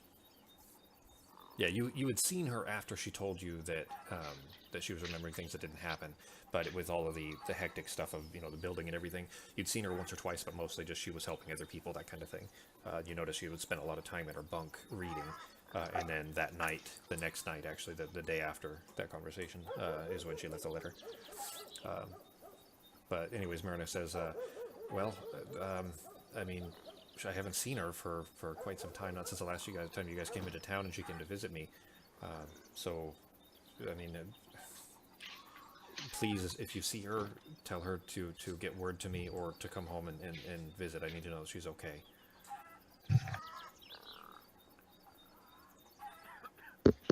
Okay, we will. Okay. So she kind of looks like she's got kind of a worried, cast to her eyes now, but she, politely closes the door and everything. You guys head back to town. What are you doing?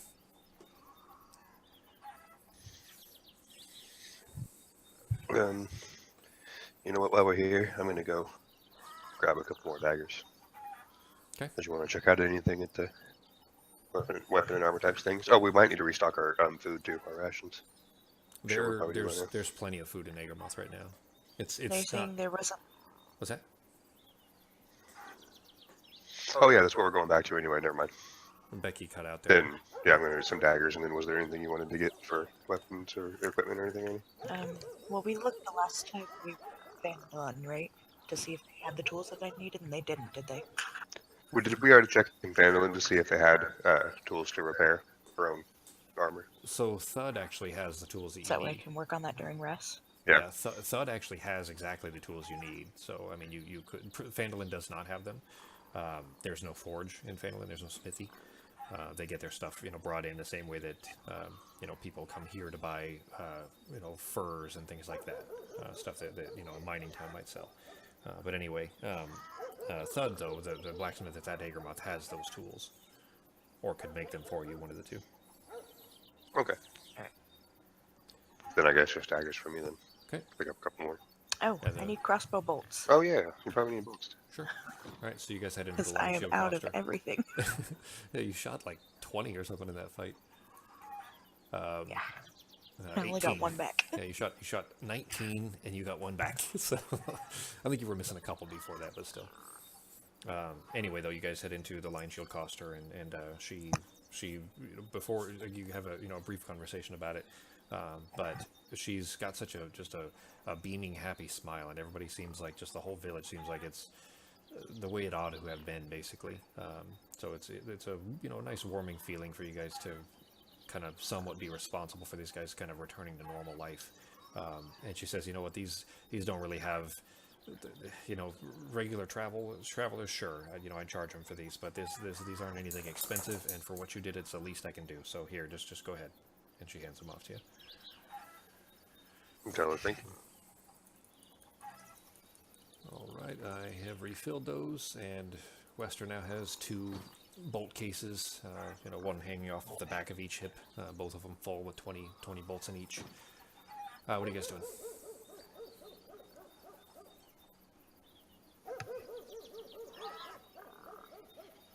Alright. Anything else that we needed to do, specifically in town, babe? I don't think so. Should we go, I guess to, add a character kind of, should we go try to investigate more rumors and stuff, or are we wrapping up, this campaign and then we're going to do that stuff, next time?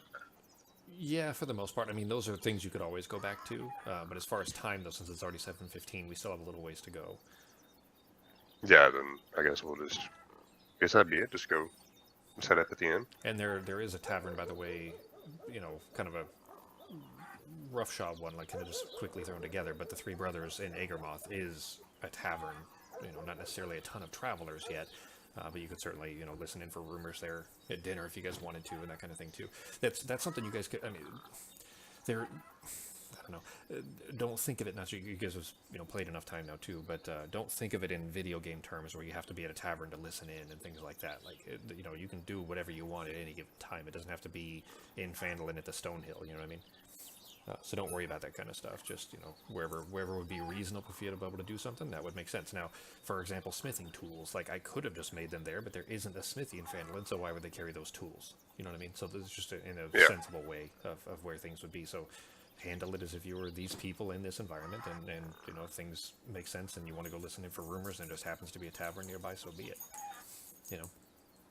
Anyway, but you get your stuff out of the Lion Shield Coster from her. You're back in kind of the middle of town. Everything seems to be going, nicely. It's nice and peaceful and quiet. You haven't noticed a single red, by the way. It looks like they're all either gone or they've, they might still be here because a lot of them lived in this town anyway, but they've probably, just taken off those colors and kind of returned to normal work. Okay. You do notice, though, that as you're kind of looking around for thinking of what might you do while Gundren is doing his thing, you see Yorgolf is starting to wheel up towards the entrance of town, basically towards where you guys entered from, southwest, and his cart's full, and as you're kind of seeing him slowly making his way over there with his horse pulling that cart, you see Gundren wheeling around the back of Barthen's Provisions with the 2 good-sized colts, both pulling a very large cart, a familiar cart, the same one in fact, that had that vaguely humanoid-shaped thing covered in tarps. You can't see it. You just see this tarp covering it. Stop it, Esther. With these burlap tarps thrown over it, and he's pulling around front towards the same place that Yorgolf is.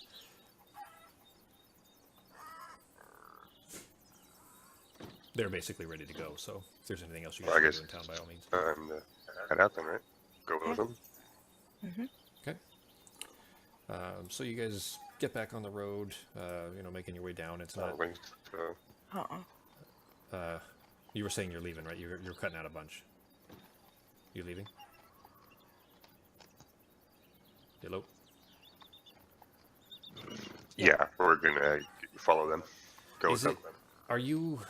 There's like, every time I say something, there's a good 2 seconds or so before you say anything back. Are you hearing me, or is it just laggy or something? Or is it just like hard to hear what I'm saying? I think it's laggy because you're cutting in and out, but we can still make out what you're saying. So. Okay. All right. Well, we're coming up towards the end anyway, so hopefully we'll be all right there. But you make your way back down the hill. Phandalin is up in the hills basically, so you can almost see Agarmoth from where you are. But you make your way out to the tribal trail.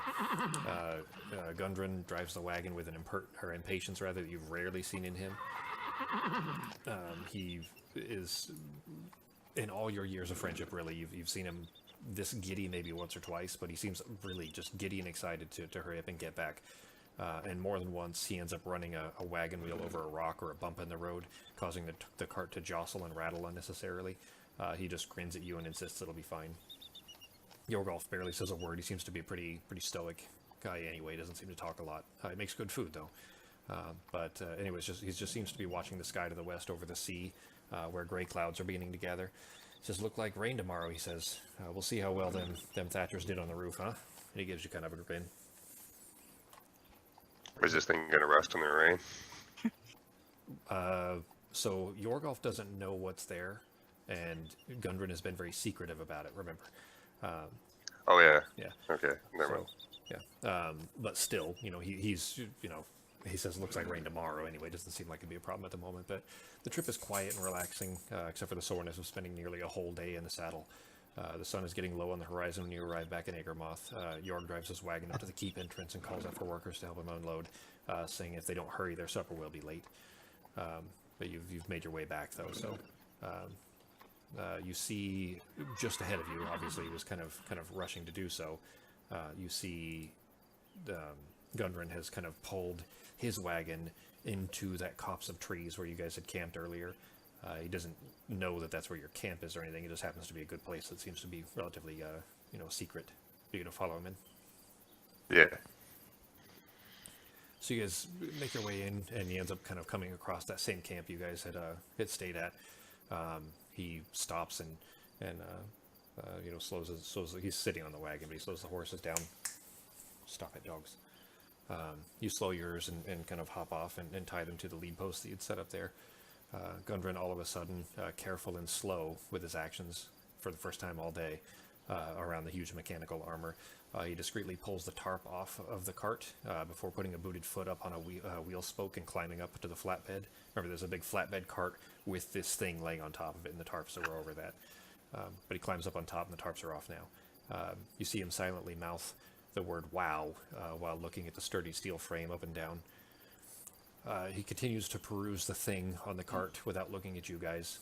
He says, "There's a dwarven historian, S1E11. You may have heard of him.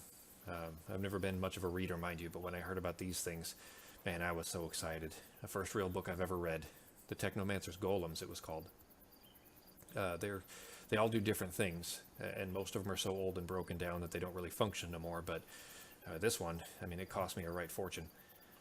A somber look kind of crosses his features, and he looks down from the cart to each of you. He says, "Thing is, it ended up costing me a lot more than a coffer of gold, and it would have cost me more still had it not been for the two of you." He steps over to the side of the wagon towards you, to the both of you there. He says, I acquired it thinking it could help my brothers and I clear out the mine and watch our backs while doing so. With all you guys have done, though, I suppose it's no more needed. I never properly thanked you for the rescue and for saving my brother, so I think this thing belongs to the two of you now." He says this'll take some time to learn how to use it, of course. I still have that old S1E11 book. You can have it. Give it a good read. You'll be good to go in no time. What do you say? Who wants the honors of powering this bad boy up? Why don't you try a bit and say tell him thank you, and then say, why doesn't Wester give it a try? Okay. Okay. He hands you the disc. Well, it doesn't hand it to you. I guess you had it, but I guess Drost hands the disc to Wester then. So Wester, you grab the wagon wheel and step up kind of a similar way that he did. You just don't have nearly as much trouble as he did because he's quite a bit shorter than you. But you kind of step up on top of this giant flatbed wagon, and Gunrun points to a slot in the middle of this big humanoid steel armor. You reach in and drop the disc in sideways, and just as it clicks inside, two small bays in its chest light up with a dull gray light. You hear the sound of machinery whirring and gears turning in a small chamber that's just under where that disc slot pops open, revealing a small, simple, dark gray band, like a ring inside of it. He says, grab that, put it on, and you tell this thing what to do. It doesn't understand everything, but it should know simple commands. Tell it to stand up, maybe. Okay. So you grab the ring and slide it on, and you just tell it to stand up. Yeah. So you tell it to do so, and you hear really a strange sound that you've certainly never heard before. The kind of sounds that really seem totally unworldly to you. This kind of complicated machinery isn't something you've ever been familiar with, of course, but this thing sits itself up slowly. It doesn't turn. It doesn't seem to have any awareness. It just seems to be following commands. And then after it's kind of raised up so that now it's sitting at a 90-degree angle, both of its big heavy legs kind of come up towards itself as if it's in almost a sitting down, kneeling kind of a position, and then it goes to stand. And as its feet push into the base of the cart, there you hear just a very loud and violent sounding crash. As the wooden boards, the base of this flatbed, split from underneath it, and its feet go plummeting through straight to the ground. And it is now this robot, this 7.5 foot, 8 foot tall robot, standing with this cart around it, surrounding it. It's standing inside of a hole in the middle of this cart. Gundren goes rocking, almost got knocked off of the cart, but he grabs a railing and steadies himself just before the cart stops moving. You weren't really affected by it too much. You kind of saw where this was going and prepared yourself and didn't fall over from it. But now he's standing there looking up towards it. He's kind of chest height with it. You're almost eye height because it's standing on the ground and you're not. Incredible, he says. Oh, look there on his chest. Some identification, maybe. It says Cole. Maybe that's its name. Roll a perception check.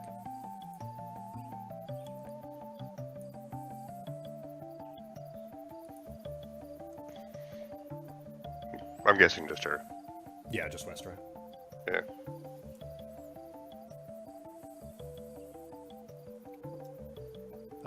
You look at what he's pointing at. It does not say Cole. It says C013, which he read it as Cole. But it looks about like this.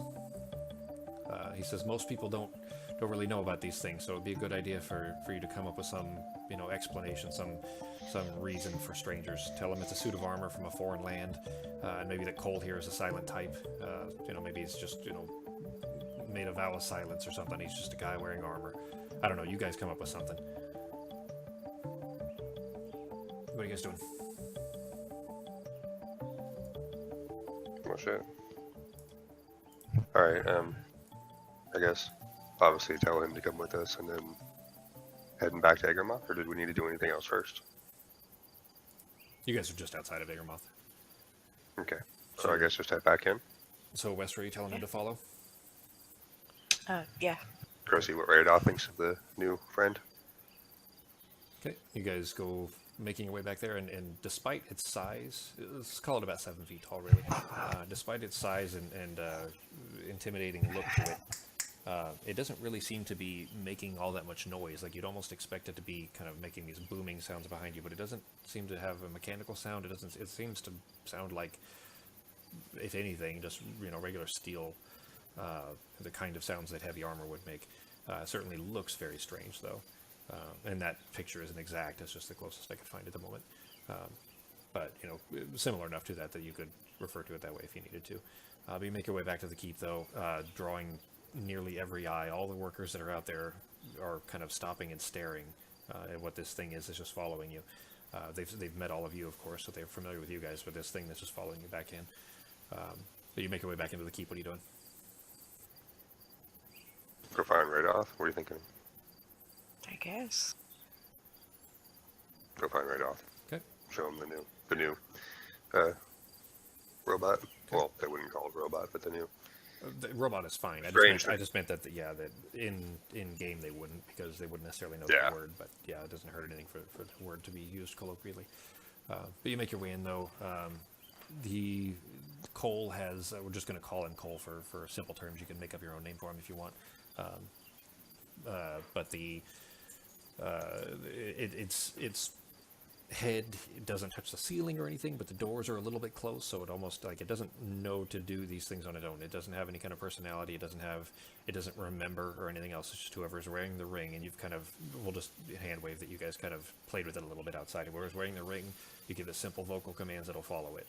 But it's not a person. It's not going to respond to, hey, how are you feeling? It doesn't talk. It doesn't have anything to it. It's just an automaton that, with simple commands, it can follow those. But we'll just, say that you guys kind of played around with it, and that you passed the ring back and forth a couple of times just to see if it'll listen, and whoever's not wearing it, it doesn't react at all to any commands from that. And obviously, verbal, it would probably, you intuit that it would probably need to hear you too. So if you tried to whisper something from too far away, maybe it couldn't pick up something like that kind of thing. But anyway, you make your way inside. It is, you kind of have to monitor that it doesn't step on things that it shouldn't, that it, is careful about either lowering its head or anything when it, walking through a doorway that's too small, anything like that. So you guys are careful about that initially, especially when you're kind of moving around this, and careful that it doesn't step on one of the two of you, because, for example, the person that's not wearing the ring, it wouldn't necessarily be aware of. It may not, may lose a foot. Anyway, you make your way inside though, and as you're making your way down the hallway, you see Radal's door is open. There's candlelight in there. You're just going in and knocking on the door, or what? Yeah, knock on the door. Okay. It's at this point it's getting late in the day. It's basically evening. It's time for dinner. Coming up close on that. Yorgolf is probably finished preparing food and everything. But you step into the doorway. Radal says, he looks over and sees you guys. He says, well, good to see you guys made it back okay. Yep, we did, and brought a new friend too. Oh, he can't. He couldn't see. Okay, so you have the have it come in. Okay. If it'll fit into the door without breaking it. It doesn't look like it would, but standing outside the door is enough anyway. He stopped still for a second. He was kind of idly twisting a pencil back, quill pen basically back and forth in his fingers, and he kind of stops still when he sees it in the doorway there. He says, "Where did you get that?" It was a present from Gundren. Yeah. Where did the dwarf get that? He says, "Do you know what you have there?" Did he explain that to us?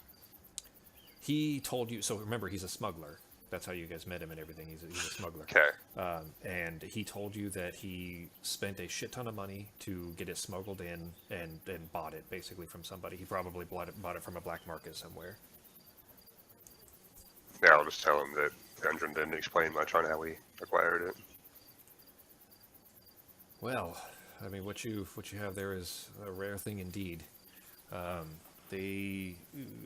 a whole lot is known about him, of course, but well, I mean, did he give you any information about it? Do you know where it comes from, what to do with it, any of that kind of thing?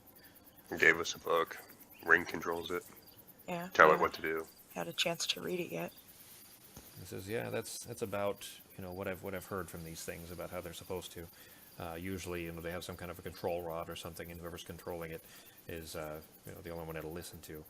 They all do different things, though. Do you know what this one does?" Like some of them are for carrying things, some of them are for lifting, some of them are for bending. They really all have their own purpose. Do you know what this one's for? Don't. Yeah. Well, maybe the book he gave you will kind of give an idea of what to do. That's a rare sight indeed, though. Wow. I mean, I've never seen one before. I've read about them, I've heard of them, but I've never seen one before. Well, do be careful with that thing. I mean, that thing looks like it could walk right through these walls and just bring this whole place down on top of us right after we rebuilt it. So, if you don't mind, I'd like Figured to. it'd be good to help protect. For sure, yeah, absolutely. And if you don't mind, I'd like to, maybe spend a little time researching it, tomorrow or something, whenever you guys are free. Yeah, definitely. Right, and he kind of turns back to his book. It seems like the research he's doing is important. You've seen him kind of poring over these books over and over and over again lately. And from what he's told you earlier, he might be looking into trying to find out what that. Remember, Samurag spoke of a greater threat. Do you remember? Yeah. And that's what you presume. That's what you kind of intuit that he's been looking into, trying to find an answer for. So, the end of that portion, though, what are you guys doing? Is there anything specific we need to do, bit? Besides studying that book, I don't think so. Oh yeah, let's go take a look at that book for the new robot guy. Okay. It's going to take you some time to read, and Luciavelli, the author, is extremely verbose. The book is very thick and very long, but it probably, if it was written in let's say an efficient manner, could probably have been half the length. So it's going to take you some time to read. Basically, what we'll do mechanically is that when you guys take a rest, if you're not doing something else, you can read a little bit of the book, maybe read a chapter here or there, and that will, let's say, affect what this thing can do for you. So in the meantime, if you guys come up with a name with him, that's perfectly fine. You can call him whatever you want. In the meantime, we'll just refer to him as Cole, though, or it rather. It's not even a him. But as you guys read the book, it might, kind of open up other things you can tell it to do. So, as you read it, you'll figure out more stuff you can do with it, essentially. And we'll kind of treat them similar to you rolling an Arcana check to identify a magic item or something like that. You'll read the book, and maybe this chapter will tell you about this, or this chapter will tell you about that. Different things that it can kind of unlock. And as that goes along, you'll get more things that the thing can do for you. Sweet. That work? Yeah. Okay. Okay. So you guys, if you want to, you can go spend the time right now. It is about dinner time, though. And in fact, actually, from the common room, because Radal's office is right around the corner, and I actually have this map for you guys too. The full Akermoth rebuilt, all of it. So the same place you were in, except rebuilt, and looks nice. And a bunch of different versions of it and everything too. So if the time comes up where we need it, then I can share that to you too. But usually, fights or whatever, that kind of stuff. But anyway, or things where tokens would be important. In the meantime, though, you are hearing a ton of revelry coming from the common room of the three brothers. You are hearing raindrops on the roof. Okay. So what are you doing? I guess just go order some food, or not order, but get some. You taking Cole with you? We should probably leave him in one of our rooms. Oh yeah, he probably doesn't need to be cruising around with us. He doesn't need to eat. It might raise a lot of questions too. With a bunch of drunken dwarves hanging off of him. Make sure you don't have to wear it, obviously, so he doesn't accidentally hear you, but keep the ring with you. We'll just say for the sake of ease that, remember, he can respond to simple commands anyway, or it can respond to simple commands. So you take him back to your guys' rooms, and take him in there, and just when you've kind of got him inside in the center of the room where it doesn't look like he's going to stomp on anything or break something, and you tell him to stay, and you turn around and walk out, and he just stays. He doesn't follow you. All right. Okay, so you're Now, leaving there. go get food. What do you Okay. think, babe? Yeah. Yeah. All right. So you head over towards the three brothers and step in. The door. The place is as busy as you've ever seen it. It looks like it's almost finished, really. The roof seems to be holding because it is raining now, and you haven't seen a single raindrop fall in here. But the tables are full. There's a roaring fire going, keeping the place nice and warm even through the sea breeze. There's a one of the workers. It's just an old orc that has a old busted up lute that's broken string with one broken string on it. That's sitting there plucking in the corner, kind of giving some music, some atmosphere. But everybody's drinking and it seems to be enjoying themselves. There's games all over the place. You see almost every table has a version of dice being rolled and playing different games. So it looks like just everybody's having a great time. You get the impression really that the mine clearing and Agermoth rebuild are going so smoothly, and everything seems to be going really well. Everybody's just kind of enjoying a nice, well-earned relaxation point. So what are you guys doing? All right. Well, you want to go order some food and find places to sit down, listen around for a while? Sure. Okay. You pull up to the counter there. Yorgolf gives you kind of a curt nod, just a polite one, not rude, just cultural differences there. And before you even say anything, when you guys approach, he lifts up a pair of big, heavy mugs, like they're ceramic basically, but like thick, heavy mugs that are full of some kind of a stew. It smells really good, but he just plops them both on the counter in front of you, and then reaches behind him and grabs two big old mugs, pints, and drops them down right next to him, right in front of you. Damn, thank you. Can he accept tips? I'll give him a tip if he can.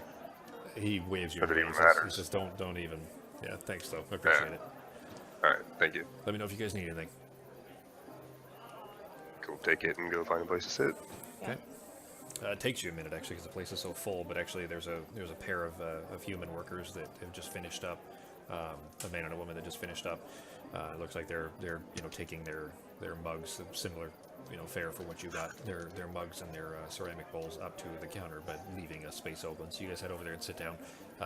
There's another orc this one appears to be speaking Vindian in common, just down from you. It looks like he's playing some kind of dice poker. We're gonna go over and see what game he's playing. Ask him what game he's playing. He's finishing a round with the people that are playing in front of him. He says, well, we're playing the Maiden. You're welcome to sit in if you want. You know the Maiden to be basically like blackjack, in that you try to roll and get closest to 21 without going over. Okay. Then, can I observe a hand first? Or no, or does Dross know the game? Yeah, for sure. Drost would be very familiar, Okay. probably both of you, but Drost for sure would be very familiar with most of these games. There's a good half dozen super common games that are played practically everywhere, and this is one of them. This is one of the more common games. Still, part of the reason that it's played everywhere is because it's fun and it's not that complicated. But yeah, you just kind of, well, just for the sake of narrative there, you're just kind of leaning over because he's right next to you. Basically, he's across the bench from you, and then two people down, and then the people that are directly on your right shoulder are playing the game with him. So you guys are just sitting there eating, but the game is literally happening right next to you. You don't need to stand up and look or anything, or walk over or anything. But yeah, as you're watching, there's three people that are playing, two dwarves and a human. And he actually seems to be the most eloquent of the three. Of the four rather. The other three seem to be mostly grunting. Maybe they've had a little bit too much to drink, but they basically, each of them, when time comes up, basically they all roll a die at the same time. And the die is one that would be a little bit strange to Drost and Wester, but to Ben and Becky would recognize it as being a D10, just a 10-sided die. So your charlatan's die probably wouldn't help you for this game. There are others that it would, but not necessarily for this one. But anyways, they each throw it, and then each of them that they put down a bet. So they each throw that die, they look at the number, and then they drop a couple of coins on the table in front of them, and then they each roll it again, and they keep doing this until they decide to stay. And then you see as they've all thrown these out, eventually after the third throw there, the orc cheers a little bit, kind of slams his hand on the table. The coins all rattle a little bit. The dice all pop up. You get the impression he won. And the three that are kind of grumbling, one of the dwarves gets up and goes to take his mug back like he's done for the night. But all three of them push their coins over to him, and the orc kind of grabs them and collects all the coins. All right, then we'll see if I can sit in on or join in on the next round. Sure. Westra playing also, or listening to the crowd? What are you doing? No, I'm just gonna watch. Okay. Okay. So the orc kind of gives you a good toothy smile and kind of waves you over. So you kind of just slide yourself down. You were sitting right next to the guy that got up, so you just slide yourself over into the empty spot. Then he kind of throws the guy's die back over at you. You catch it. He says, "All right. So you understand how to play? I mean, you've played this before, right?" Dross definitely has, but Ready to go? all right. Go ahead, and he calls out a word that you don't recognize. It's a word in Ushok that you don't recognize. It's probably just whatever their term is for throw of the die or something like that. But he calls it out, and him and the two other guys both throw their die at the same time. You gonna throw yours too? Yeah. Okay. Although I would understand what you said. Because this isn't it's an Ushok term, and you do speak Ushok, but you know how there are, even if you might speak Spanish, there might be something that a native speaker of it would have a term for, like a slogan, not a slogan, what's the word I'm looking for? Slang. Thank you, for something, and it's just something that you take probably just means throw or dice or something like that, but it isn't necessarily a regular word as much as it is just like local jargon. But anyway, you see that he's rolled a 1. One of the other guys rolled a 2, and the other guy, the last guy to your right, rolled a 2. So there's a 1, a 2, and a 2, and you got a 6. Okay. So what are you putting down as far as coins? The orc puts down a silver coin, just 1. In fact, the other guys both put down 2 silvers. So there's 5 silvers on the board. Okay.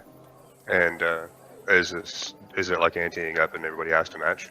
So does the first guy have to match? You can't go less than the other lowest. two guys that So put in whatever, silvers. yeah, you can't go less than the dealer. The dealer put 1, so you couldn't do a copper. You'd have to do at least a silver. Okay. All right. I'll drop. Just for fun, I'll just drop 5 silver. 5 silver. Okay. All right, and then he repeats that same word. It's just kind of a guttural, groaning sound, and they all 3 throw another die. You gonna do the same? Yeah. Okay, so the dealer threw a 7, and God damn it, I didn't put the... You know what, I'm just for the sake, because you're only playing against the dealer, you're not playing against the other guys, so I'm just going to just use the dealers. He rolled a 1 initially, and then a 7 that time, so he is now at an 8, and you're at a 15. Okay. He kind of grins, and he looks down, and he says, "This isn't looking good for me," and he drops 1 more silver on top, so there's 2 silvers on there for him, and you've got 5 on the board. What are you putting down? You're at 15. He's at, sorry, what did I just say? He's at 8. Okay. I'll put 2 more down. There we go. Okay. All right, so you're at 7, and he's put, I'll make a better thing to track this in the future if you guys want to play dice blackjack I'll swear. It's a pretty simple one anyway. It's just a matter of keeping track of the different numbers. Anyway, all right, so he's dropped, he's got 3 on the board now, and you put 7 on the board. Okay. Okay. Then he grumbles the word again. Go ahead and throw your die. Are the other guys playing? Still not that their dice matter, but Theirs don't. They're still playing, but one of them, as soon as they throw this one, slams the table in frustration. Not hard, but just like a quick slap, like he lost, and he pushes his coins over, like he probably broke. He probably went too high, over 21. yeah. But he rolled a 4, which puts him at 12. And you're at a 17. He says, "Ugh, this is getting dicey. Pardon the pun." What are you doing? I'm just gonna take a chance and stand. Okay. He says, "All right, well, I'll give it 1 more." And obviously, then You don't need to throw. You don't need to. Yeah, bet if you're gonna stand. okay, never mind. Then I'll just stand. Yeah.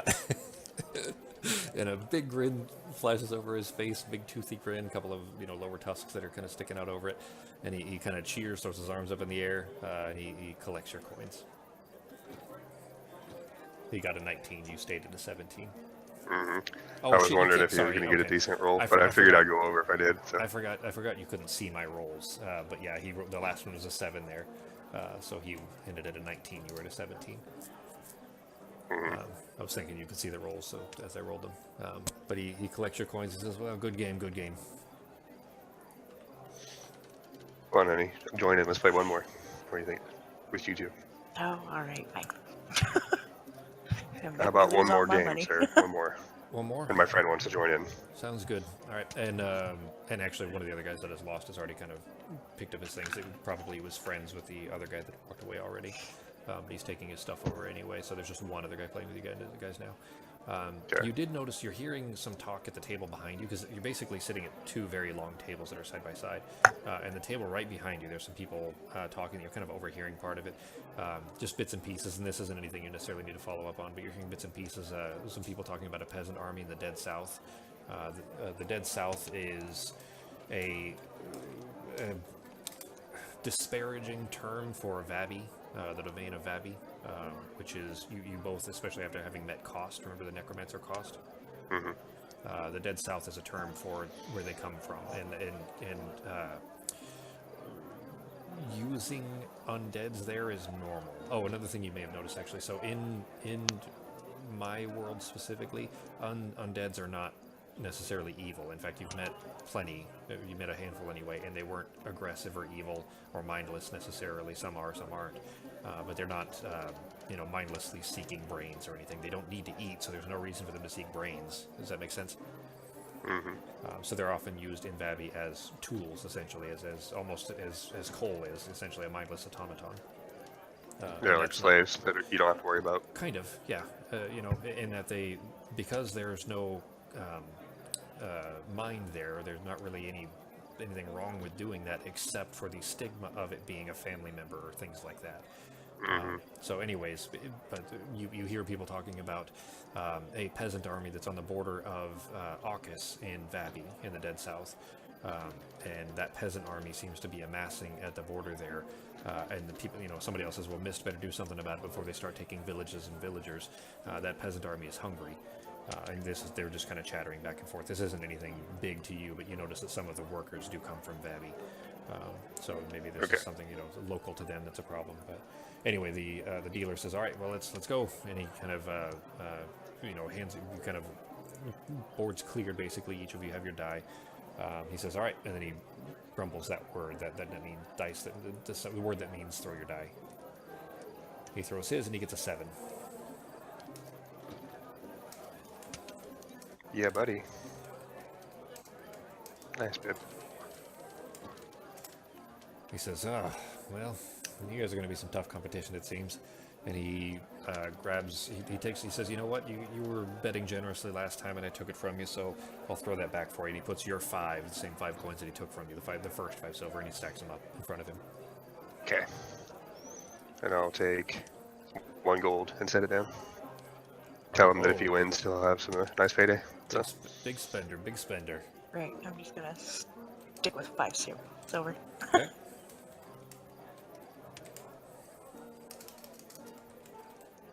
Yes, sir.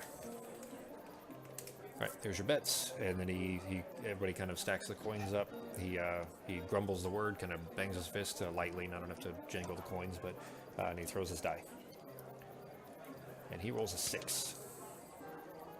So that makes the dealer at 13.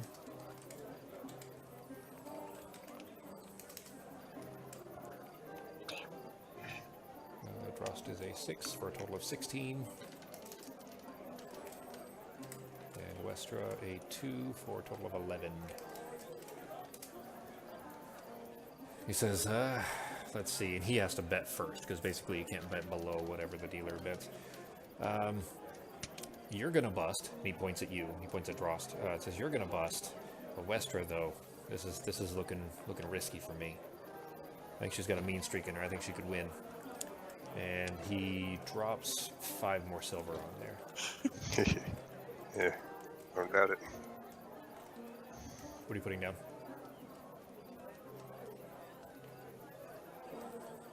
Alright. I'm going to put... Why the hell not? I'll put another gold down. 1 more. He chuckles. Put 6 silver down. He chuckles at the second gold. He's like, I don't think you know what you're doing there, boy. I mean, I appreciate your money and all, but Westra put 6 silver. You said? 6 for Western. Was that 6 silver total Yeah. or 6 more? Total of 11 or 6 total more. of 6? 6 more. Okay. All right. Am I lagging again, guys? Total of 11, yeah. Okay. Kind of cutting out a little bit, but we can still mostly get you. Okay. All right. Well, that's where we're at. He said, then he grumbles the word. Then he throws his die.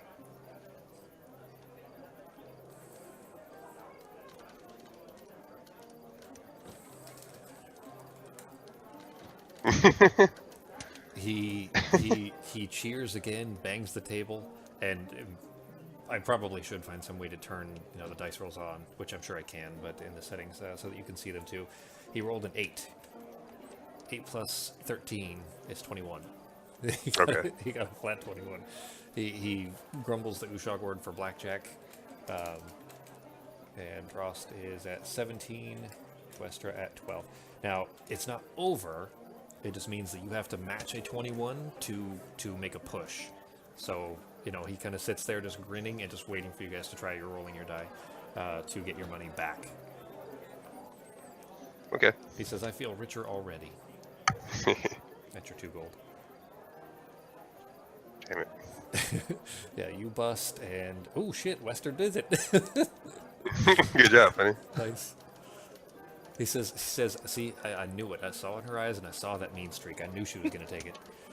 He's like, and he says, here you go. And he kind of pushes your coins were already there, but he kind of pushes them politely back to you. But you, and he kind of points at Drost, he says, I will take that money gladly.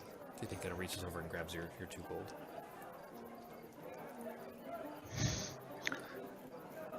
Says, that was fun, guys. All right, well, I'll tell him that, let's see if he's a fun betting man. I'll tell him. If he's a betting man, I'll tell him that if I can win one of those gold back, if I can roll a dice, a 6-sided dice, 3 times in a row and guess what or 3 times in a row and guess what. Huh. Says, that's a bit of a strange bet there. I'm sure he's not really that stupid, but either way, he'll probably be interested. He'll probably be interested to find out. So. He says, you know what? I mean, you were a good enough sport about it. Sure, why not? I mean, you can't have good enough odds on that to make that kind of a guess. That'd be what, 1 in... Oh, I'm not so good with numbers. 1 in 18, maybe something like that. He says, but sure, go right ahead. What do you do? All right. Then I tell him, let's see, what if I can roll a 2? And obviously I'm rolling my dice, so. You're rolling the Charlotte. Damn it, I didn't get it too. Then I guess You don't 6 or necessarily whatever. need to throw that, but okay. So. Sure. So yeah, you say that though when it rolls out. He kind of Exactly. sits there. He kind of sits there, just tapping. The Yeah. See, I just wanted to make it for effect. So. but the kind of frustrated or impatient, kind of rolling his fingertips against the tabletop, sitting there. He's got one elbow on the table and he's resting his face against that, and then rolling his fingertips against the tabletop on the other. And I mean, he's got a big meaty hand, so it's making kind of a clacking sounds every time he rolls his fingertips against the table. Okay. You just do it. Yeah. Can you hear me? Yellow. No. Yeah, I can now. Okay. But there for a second, everything cut out, including the background. I still can't hear anything. And Ben can't hear anything. Okay. Well, I mean, I can hear you. You know what? Here, I'll for now anyway. I'll turn that off. There we go. Whoops. Hang on. I think I. Okay. All right. Can you guys hear me? Okay. Any difference? Yellow. Yellow. I still Um, can't hear nothing. I can hear better, but Ben says he still can't. You can just tell me what he's saying. Then we don't gotta wait. Becky, can you change your audio to the speakers real quick? We're at the end anyway, so. Um, Do you know how? I just have to unplug my headphones, don't I? That should be all, yeah. Is the computer speaker loud enough that Ben will be able to hear me? It should be. Here, Okay. let's test it. Okay.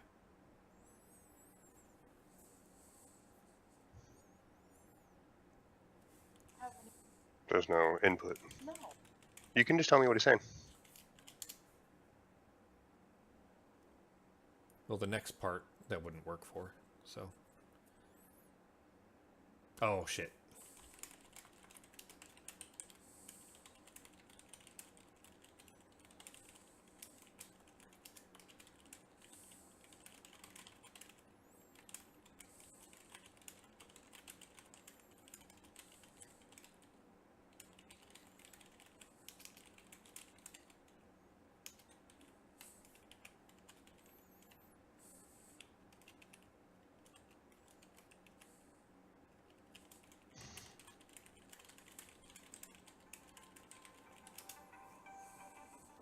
Can you hear me yet, G?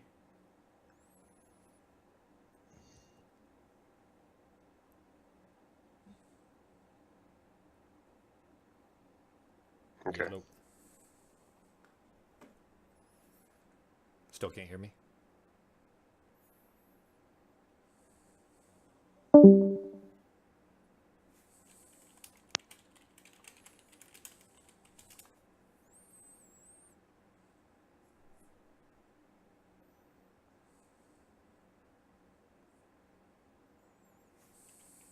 Mm-mm. Um,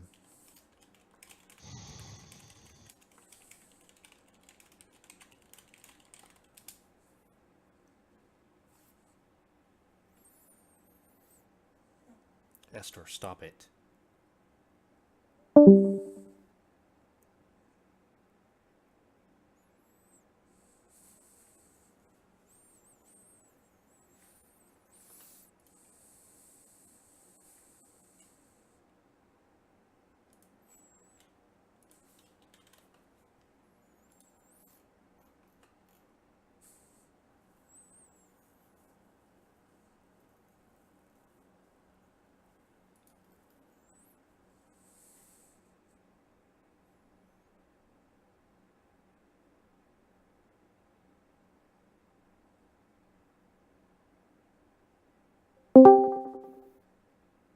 Yo.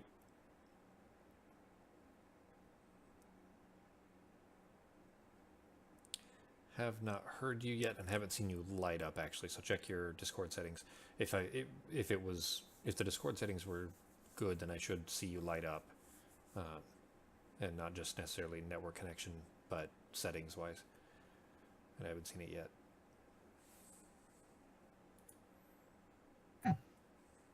Oh, say something. Hello? Yep. Okay, cool. I can hear you fine now. Can you hear me? Yeah. Okay, cool.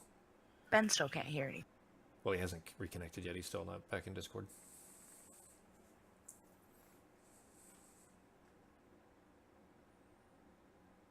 We're at the end here anyways, but can't exactly skip the ending, so.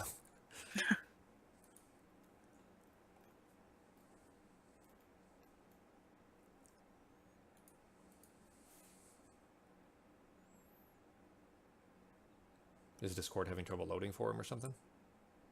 Yeah, it says checking for Checking for what?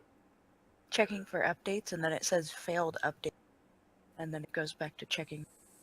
All right, let's try this. Hit the cog for user settings, and then go to voice and video. Tell me when you're there. Okay. Okay. Leave input device on the microphone, but change the output device to your speakers, like the computer speakers. Okay, I think that's right. Okay. Then hit save or whatever. Hit the X at the top. Now, are you hearing me coming out of the speakers now instead of out of the headphones? Yeah. Okay. And do me. Well, is it loud enough that you'll be able to hear everything? We're at the last scene basically, anyways. But is it loud enough that Ben can hear? Yeah. Okay. Cool. All right. And I can just barely hear him through the headphones too. So, Ben, if you need to do something, Becky, you just tell me. We'll kind of flip the reverse now for it now. So if Ben needs to say or do something, then Becky, you can let me know if I don't hear him. Does that work? Okay. Okay. All right. So you guys, Ben, I went ahead and just added that gold back. You swindled the guy back out of one of your gold. Nice. And he, he was polite about it. He wasn't, too surprised necessarily. Didn't really think much of it because the die actually looks pretty standard, pretty normal. But anyway, you guys kind of finish your night up, though. A few other vaguely interesting things that people are talking about, but this is kind of, standard fare really for workers. The kind of a little bit of complaints about the job and that kind of stuff, but nothing major. Everybody seems to be really having a good time and making good progress. The roof is holding up swimmingly, especially for it being raining and everything. So you guys go in though for the night. It's a little bit creepy having a 7-foot tall robot standing in the room while you're trying to sleep, just standing there not doing anything, just kind of a vaguely humanoid shape kind of filling up the room. But you manage. You guys get some sleep. Really, you guys get to bed probably, let's say 10 o'clock ish. So I mean, it's not really a full night's sleep because just before dawn, the sky's already light outside, but you guys wake up with a start. One of the Common End's guards, man by the name of Garrick, calls out to you both, shaking Drost awake, shaking Drost's shoulders, trying to wake him up. He says, "Sir, madam, please forgive the intrusion. We can't find Radoth, and you being the Lord and Lady of the Keep, you must see this. A messenger came just before dawn carrying a letter from the city for Lady Westra. When I was returning to the keep, I saw them. Please, we must hurry outdoors." What do you do? Okay, gonna grab my stuff. Okay. So you both get Westra too, gathering your things? Yeah. Okay. So you guys pick up your things and follow Garrick out. Garrick, you've met him a few times. He seems like a very honorable, very smart guy, but he's one of the guards, but he seems like he should probably be the one in charge. He's not at the moment, but he seems, that's the impression you got, is you kind of would feel safer with this guy being the lead. But he's not the captain at the moment. But anyway, Garrick leads you guys outside and around the front, towards the front of the keep, which is facing west and over the ocean. So west over the sea there. You look about, you see nothing out of the ordinary, but you kind of, as you're looking around and trying to figure out what it is that is, kind of scared this guy awake like this, or scared him into waking you guys up, Garrick points up into the sky to the west, and far out in the distance, in the open space 100 feet or so above the sea, silhouetted by roiling clouds, with the sun just starting to come up in the east, and kind of backfilling this, you see 5 floating, motionless figures staring out in your direction. Just staring out over the ocean, just staring at Agermoth.